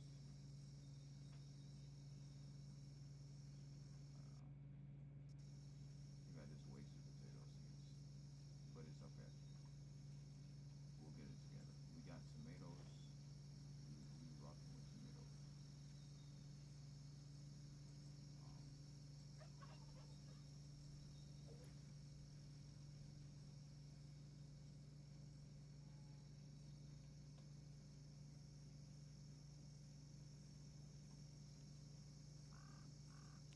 Tomato 1, tomato 2, tomato 3. Let's see this. Let's just fill this up just in case. Because if we run out of water right now, we're gonna be in trouble. Let's fill that thing up with water just in case the water will shut off at any moment. At any time, the water can just shut off on us. Alright, so we'll keep that inside.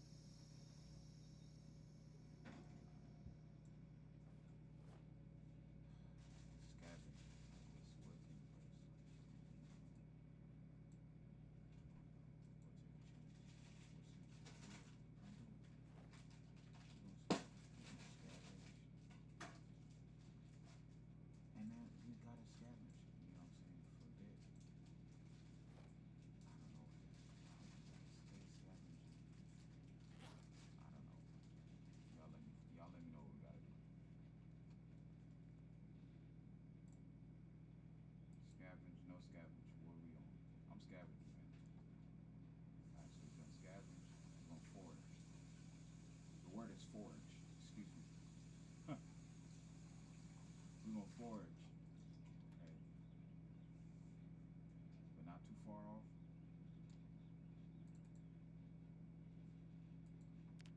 We're gonna start finding some things. We gotta start finding some stuff. Alright, we good? Alright, let's do it. Alright, so let's eat. We gotta eat something. We gotta deal with fed. Ooh.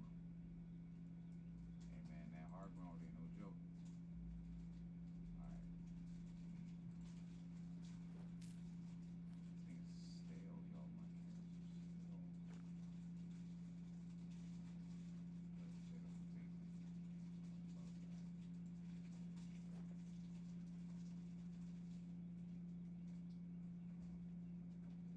Love that. What you can do with straw? Let me see. Make compost. Small bowl.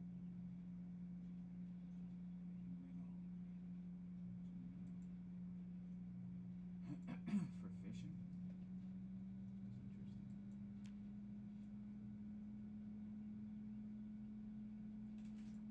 That's interesting.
stuff, you can't.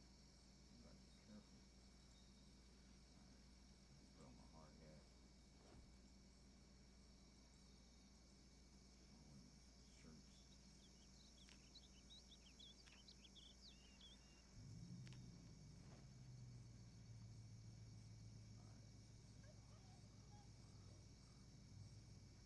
Can't throw on a poncho, you know? Throw it on just cause. Not yet, not yet. It'd be too hot. Alright. Skype in hand. Let's try to find some stuff. We need food. Map. What's going on? Where we at? I know where nothing is. We're in the middle. A lot of trees. There's a clearing right there. Let's go ahead and head to that.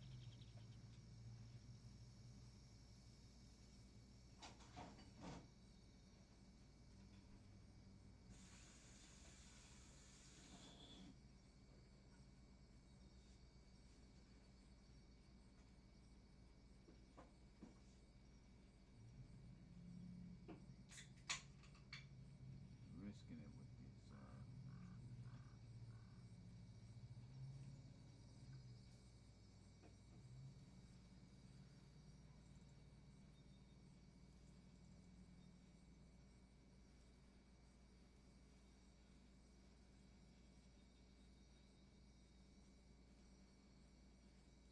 Alright, found twigs. I need food. Okay. What we got? What we got? So tell me what you got. Alright, we got some cilantro. Comfort. That's good experience.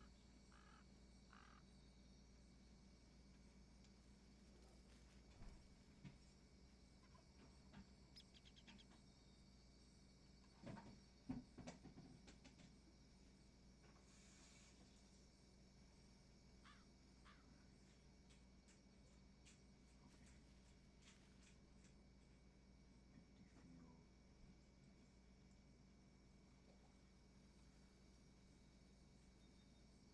I see no zombies. That is good news. Okay,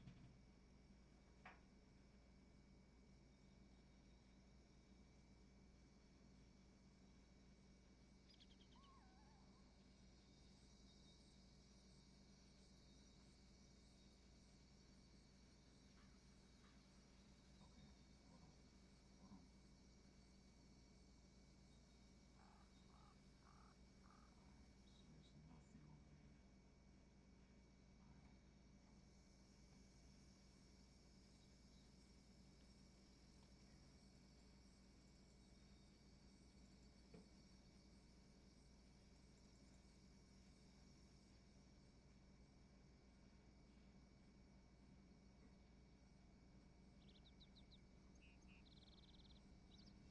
there's nothing over here. Alright. There's nothing over there.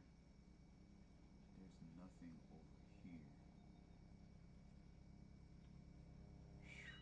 Yo.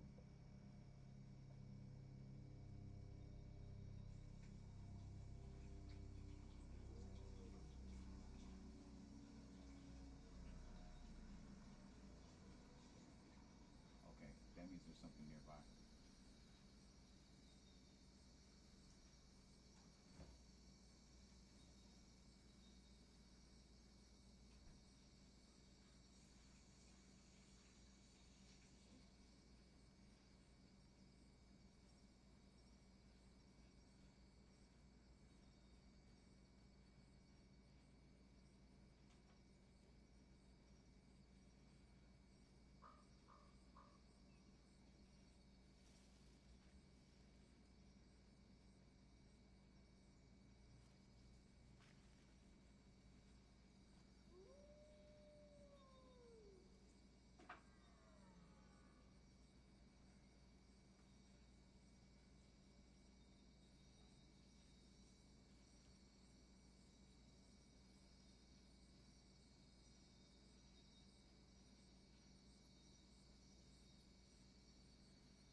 skill. Let's see.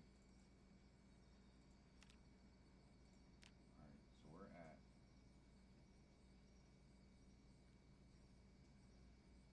You wanna try something? level 5. We need to get to level 6. Yes, I know. We paused it. It's sweet, savory, spicy, and a lot of other things too. Don't take a big bite. Don't like it. You bite my finger, I bite your nose. Okay. There you go. Wait.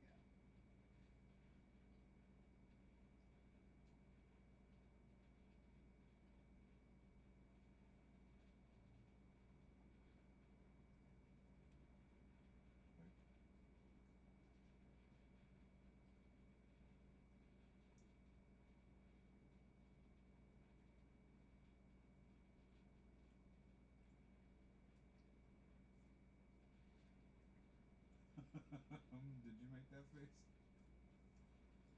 Mm.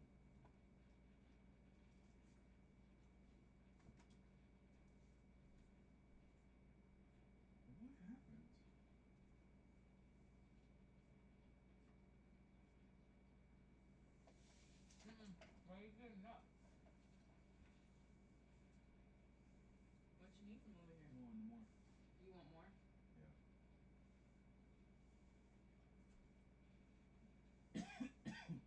That will go good with some rice. Let me see.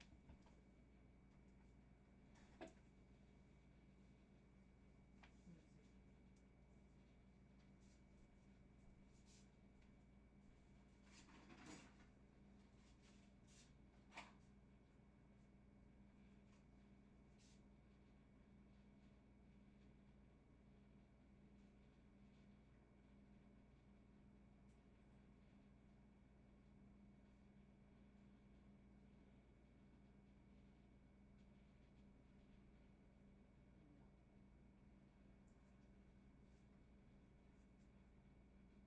But I'll give you one.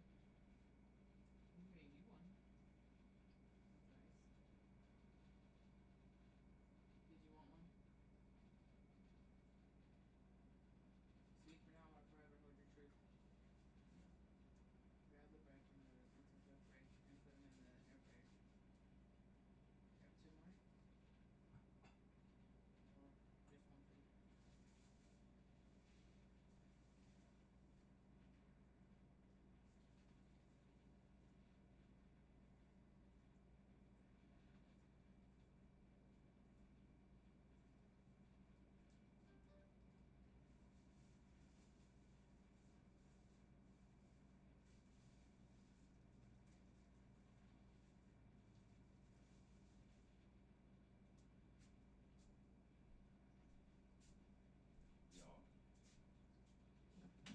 Y'all should make the best You don't even know what to call this. cravings. That's exactly what they are. They're just cravings. That's what my shop would be called. Cravings.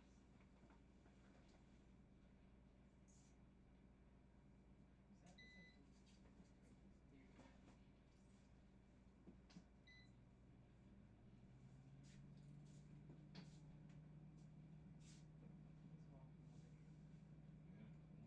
Here you go. Who's walking over here? Yeah. Where would that come from? What do you mean? I have a feeling.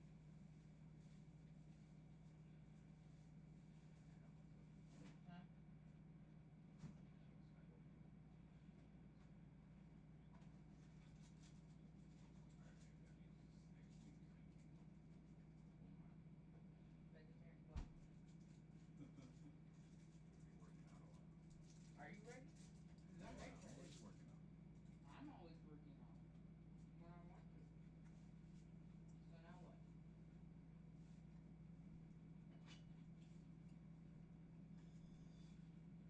While you go back by my computer, can you touch the space bar? Just like at least save me 2. Save me 2. No, no, I no. ain't gonna do you wrong. Don't you I ain't gonna do you lie wrong. and I ain't gonna say do that you you wrong. only. I ain't I gonna do said you wrong. save me at least 2. I ain't gonna do you wrong. Cause I Nah, see it's getting difficult. I don't want to hear it. Have fun. I ain't gonna Enjoy. do you wrong, baby.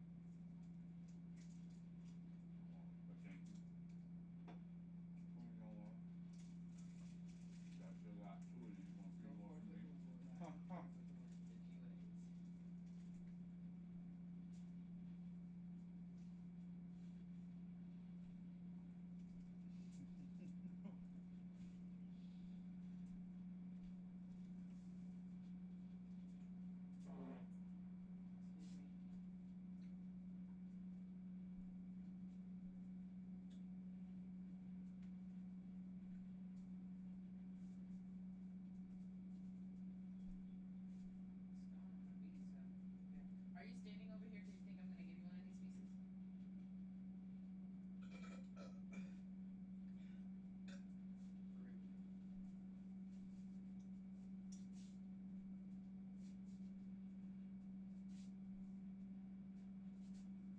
Push that arrow back 3 times.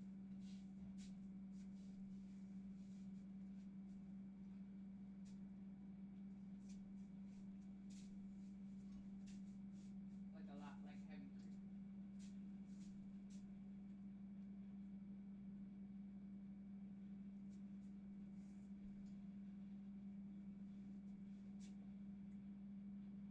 Good, good, good, good, good, good. Huh. So this is how you make yours. So you're ready when it comes out.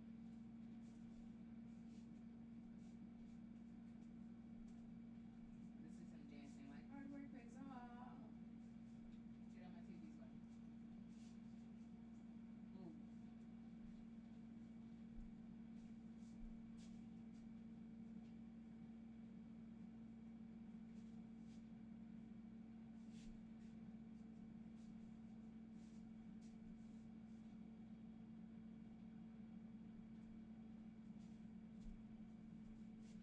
This is why I don't care when he calls me weird, because he likes to forget about his random moments of being a fucking weirdo too. And this is gonna pleasantly remind him that you take my weird ass moments in exchange for me taking yours. Yeah.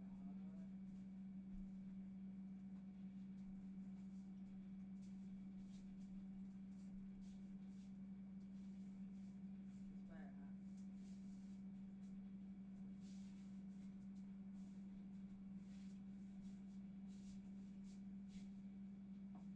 3, 2, 1. If you don't grab this, it's wrapping.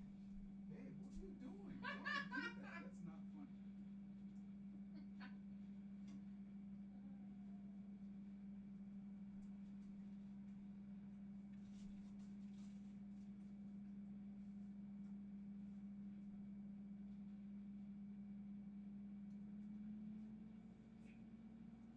This one's different. No, it's not. Yes, it is. What's different about it? Do you know? Vinegar. No. It was on that one too. Turn off the air fryer.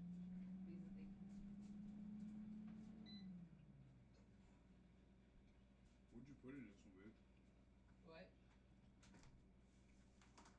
Turn off the air fryer.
cabbage and rice.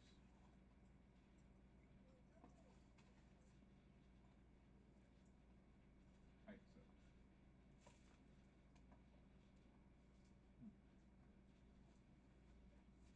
Like sushi. Here, Mr. Hands. So you don't have a reason to come back in. Yeah. It's good, right? Tastes like sushi.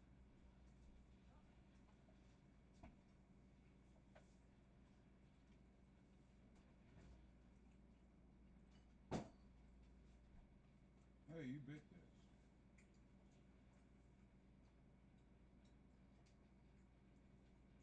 It's good. What are you saying? What do you want? Nothing. What do you want?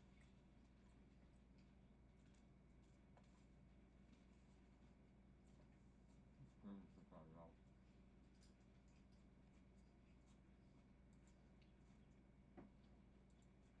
Just check the news right quick, y'all.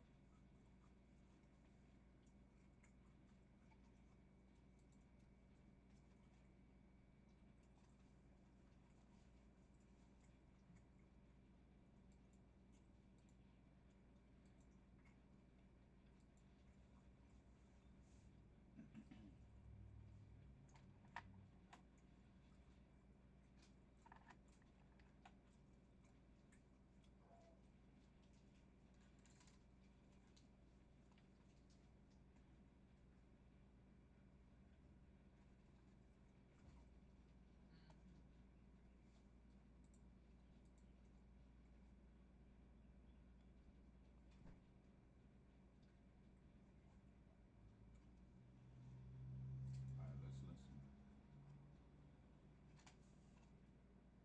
I didn't think Some turmeric stuff. worked without black pepper, but then I saw this. Turmeric Bless you, is man. oil soluble, which means it's not going to absorb in the lining of your skin as well. Now, some companies try to overcome that by adding black pepper to it. The US-China trade war has kicked off. Just look at these containers piling up on the docks.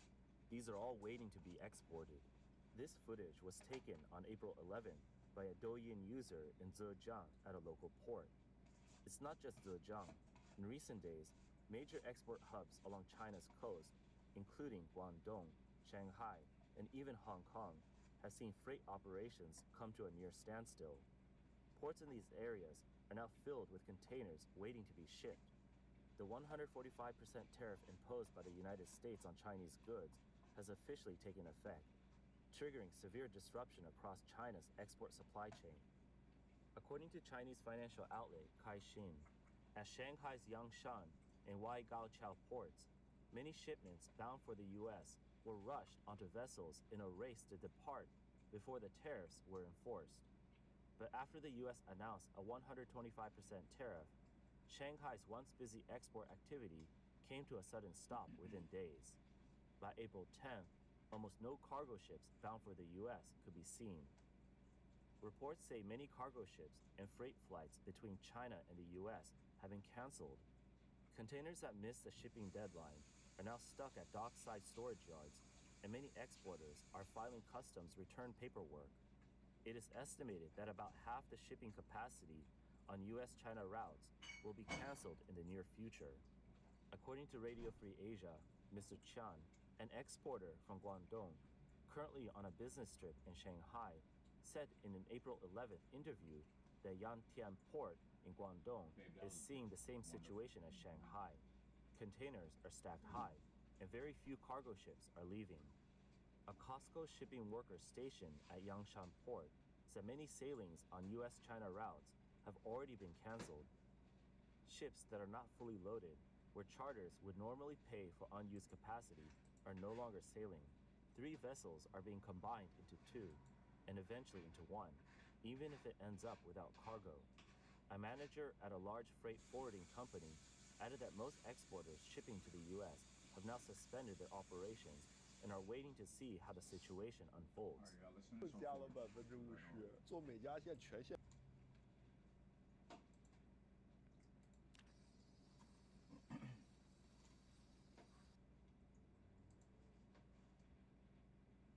Y'all hear? Alright, very good.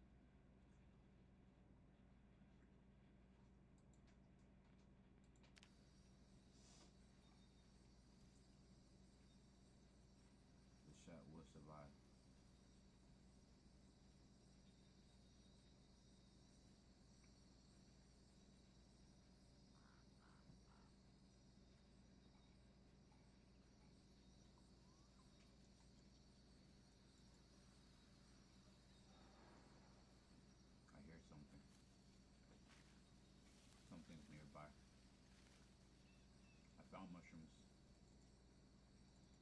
They're the edible kind.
Does anybody here know how to forage for mushroom?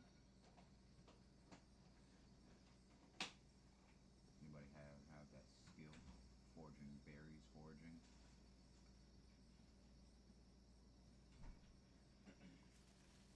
What's the rules for colors? Is there any color rules? I know that's kind of like an ambiguous thing. Guess you just gotta know, you know.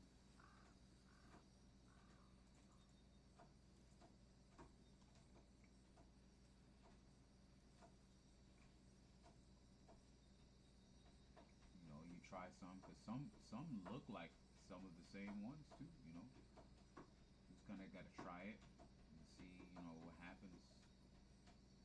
Um, I don't know. I don't know how you would tell. I guess my thing would be like, okay, what do you do after you try a bad? You know what I'm saying? Like that way, if you do encounter a bad, you already know. Oh, I just gotta. I mean, I know there's like different teas. You could probably make a blend or something like that to drink.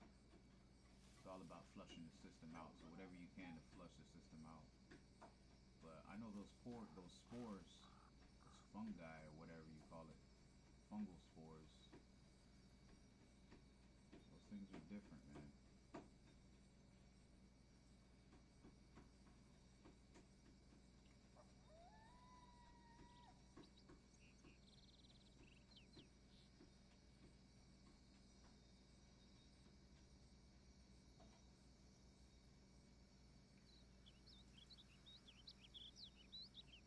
Wild nuts.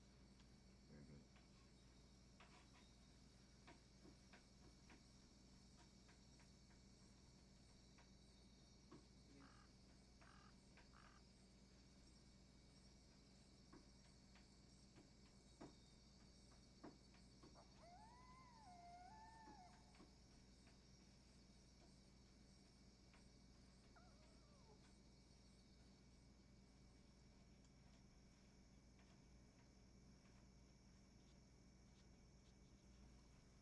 So there's like two mailboxes here. I guess that's my house. That looks like that might be the neighbor's house. Oh, there goes a zombie right there.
Where'd he go?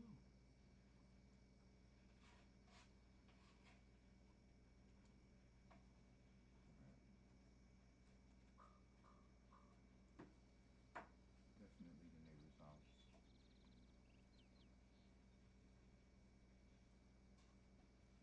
Definitely the neighbor's. Oh, that's a person.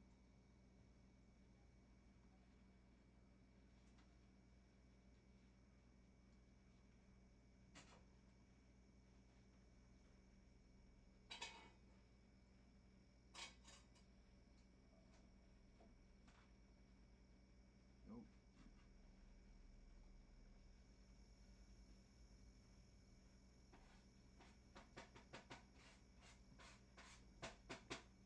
What up? What up? What up? What up?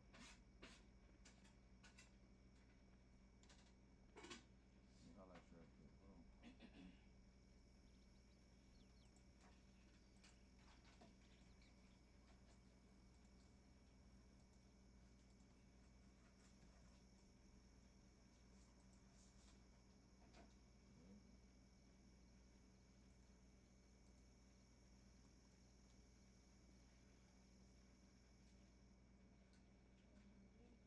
So I got one following. Where'd the other two go? They flew. Where'd they go? Alright, let's go, cause there you go.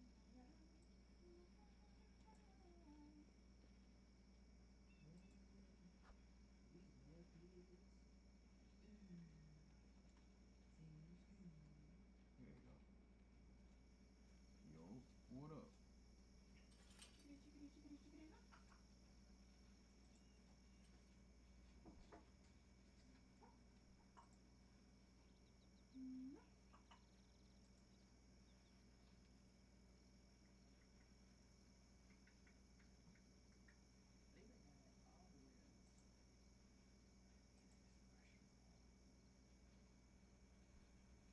Follow. Thank you. Let's go.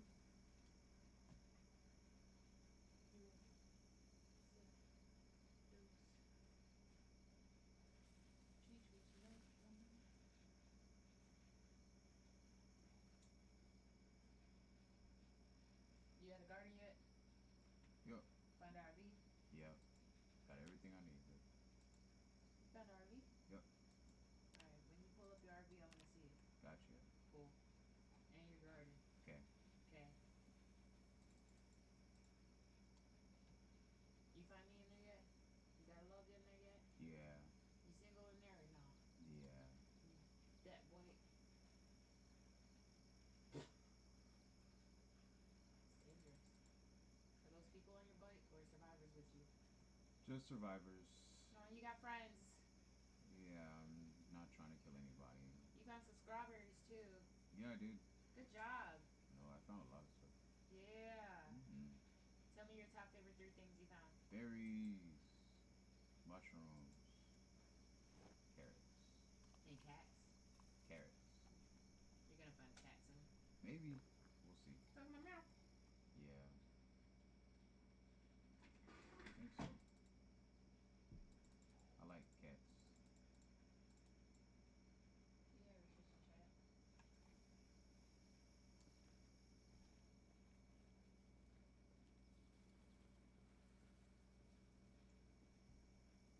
Too bad that I turned off feeding the survivors.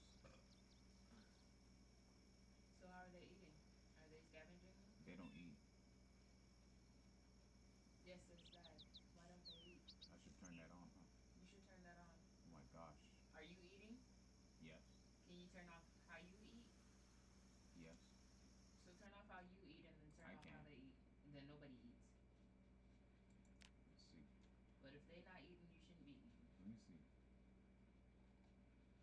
I know you could do that in the other one. Now you're a breatharian. Look at that. I just ate like 3 pounds right there. Oh, I can't see. Does it? Think about. Oh well. Did you let them feed again? Yeah. Alright, did you turn off how you eat? Nope. Nope. Okay, so everybody gets to eat now though? Yup. Good. Good job.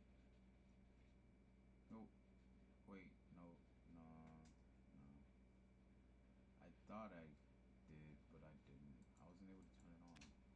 I don't know how you're able to turn it on. It's weird. Well, I guess in this one you don't. They just don't eat. In the other one they did. You said you turned it off. It was an option, but in this one there's no option. I know, it's terrible. Alright. That means that they're already ahead of the game, actually, though. So that means that they're probably gonna survive more than you because they're breatharians already. Maybe. That means you gotta get like them. No fruit, but I'm feeding on air. Are y'all with me right now? Like, are y'all experiencing this? It is an experience.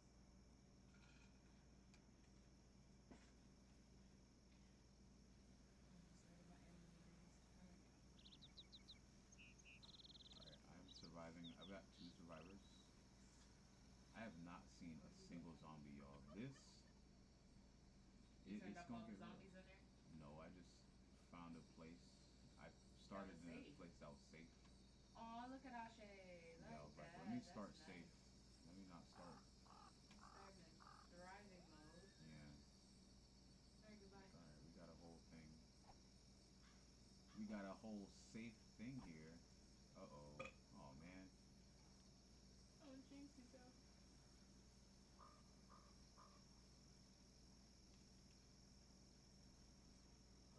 Alright, y'all. I don't need everybody inside the house, because that's going to be all kind of crazy. This is y'all all turn into zombies, and I don't need that. Y'all just kick it outside, man. Nimble. That's good. Nimble is good.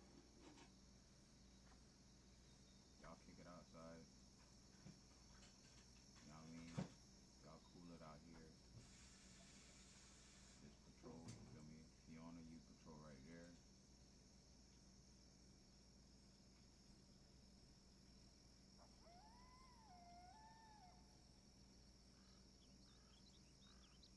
And then Sean. Over here, right quick, brother. Over here, Sean. You want some salad? What is it, baby? You want some salad? Yeah, sure. Sean, I need Anything you. I ask you, like, you want some, and you're gonna say yes. No, that's not true. That doesn't make me sad. Patrol right here, buddy. Yes, it's good and tasty. Alright. Yo, we deep. What's up? Kind of different. We got all these people guarding the lot. Got that jet over there. We got jet on the back. Somebody inside the crib. Alright. Might be ready for some business. Might be ready for some action. Alright. Okay, so um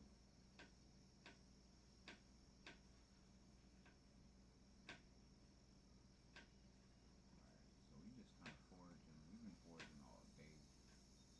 About to go back in the crib, you feel me?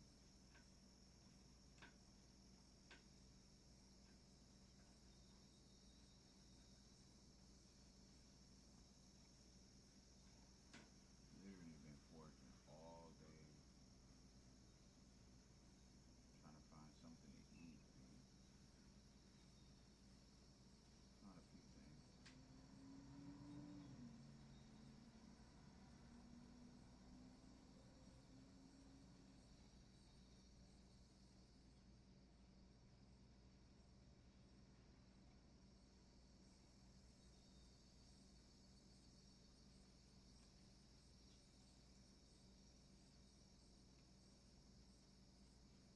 Got a grasshopper. What are we gonna do? We're gonna eat grasshoppers, babe? Oh gosh. I guess so. We're gonna have a insect porridge. That's gonna be be the crunchy bits insect. I promise y'all, I'm gonna make it taste good. I got the knowledge. Just give me some tomatoes. It's gonna taste great.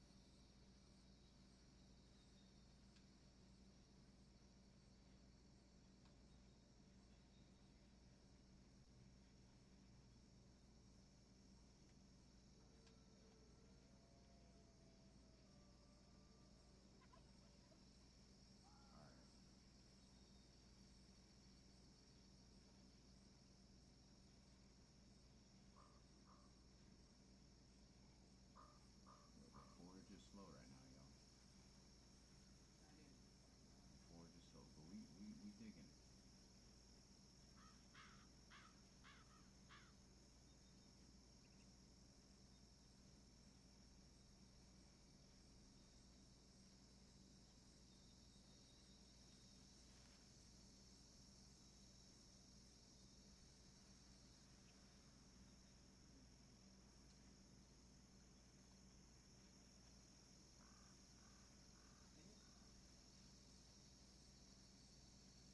Yo, trash bag.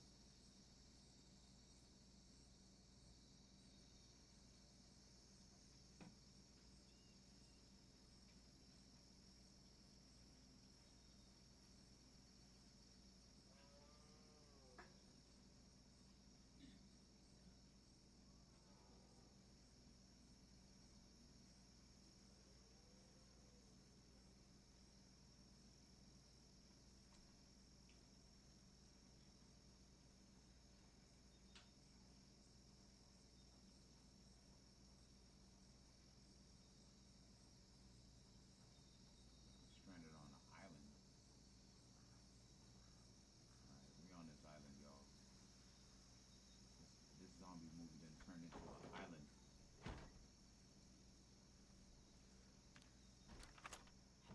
Babe, what would you do if you were stranded on an island?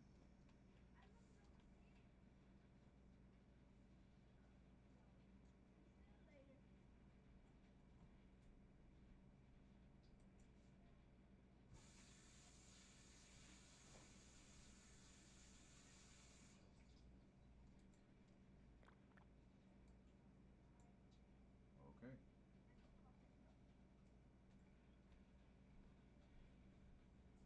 Hands in your bowl. Babe, Bowl. this one? Salad.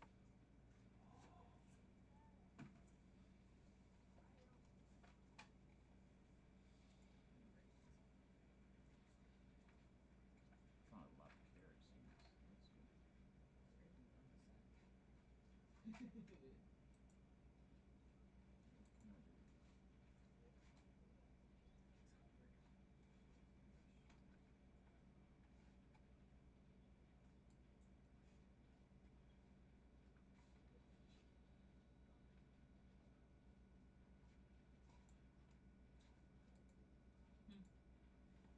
Thanks, baby.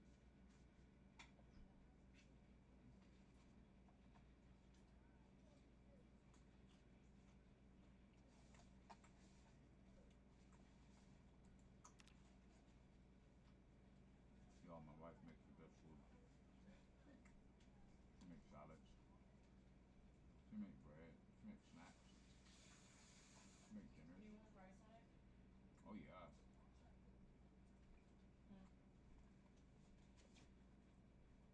Baby. Oh my god. Oh my god. Bless.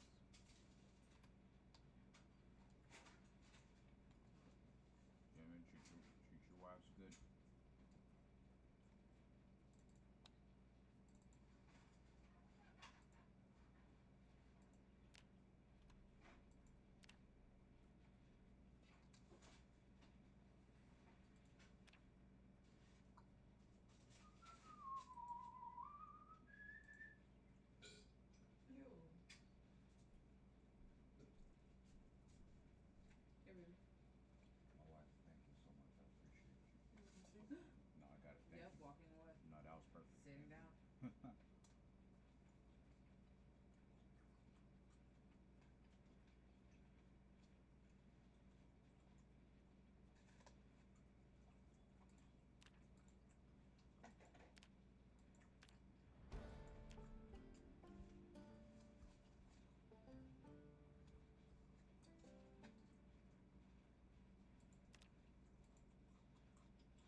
the hell? What hell? Somebody broke a window. Who the hell broke a? What the fuck did? Why the fuck did y'all break? Who broke a window? What the hell was that? I just heard a window get broken. Who is this person? Look, dude. Look. That's a new one? Yes. You know what? I'm gonna use this as a lesson. How you gonna break it down for a newcomer? Look, I Important didn't. moment. It's not your fault. You didn't know I'm supposed to border the windows a long time ago. Thank you. It's Wait, not I'm your intrigued. Please stop clicking stuff until I make it over. fault. This lady I just missed the whole thing. She just broke into the house. I wanted to see what she was saying. Oh yeah, I don't know what she was saying. She was saying all kind of stuff. I know, that's why I got up, but Hey, now it's over. She just hopped in the house. You've done that to a lot of You're houses. right. Sure yourself up for safety. What's up, Ruby Rose? You found me. I told you you would. Now what? Taught me a valuable lesson to board Always do. board up all my windows. Yeah. Thank you, Ruby. Anytime. Where we going from? She's patrolling. I've got people patrolling the whole place. I like that greenhouse. I know, right? What are those, logs and stuff? I forgot.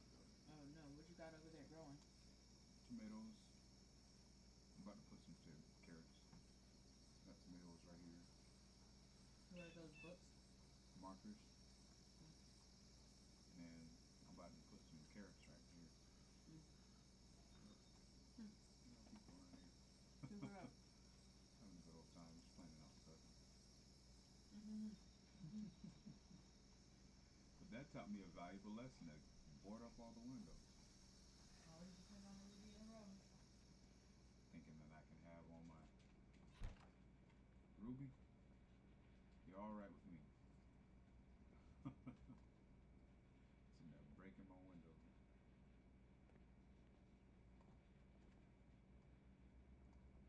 Y'all. These intruders, there's too many people coming up in the house. We gotta set some ground rules, bro. We're about to start blowing people away. Because the food is limited. We don't got too much food right now.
gonna start cutting down trees.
thing about having plants is watering the plants and making sure that they stay alive. So keeping that ground covered up. Oh no. Everything don't gotta be a weed.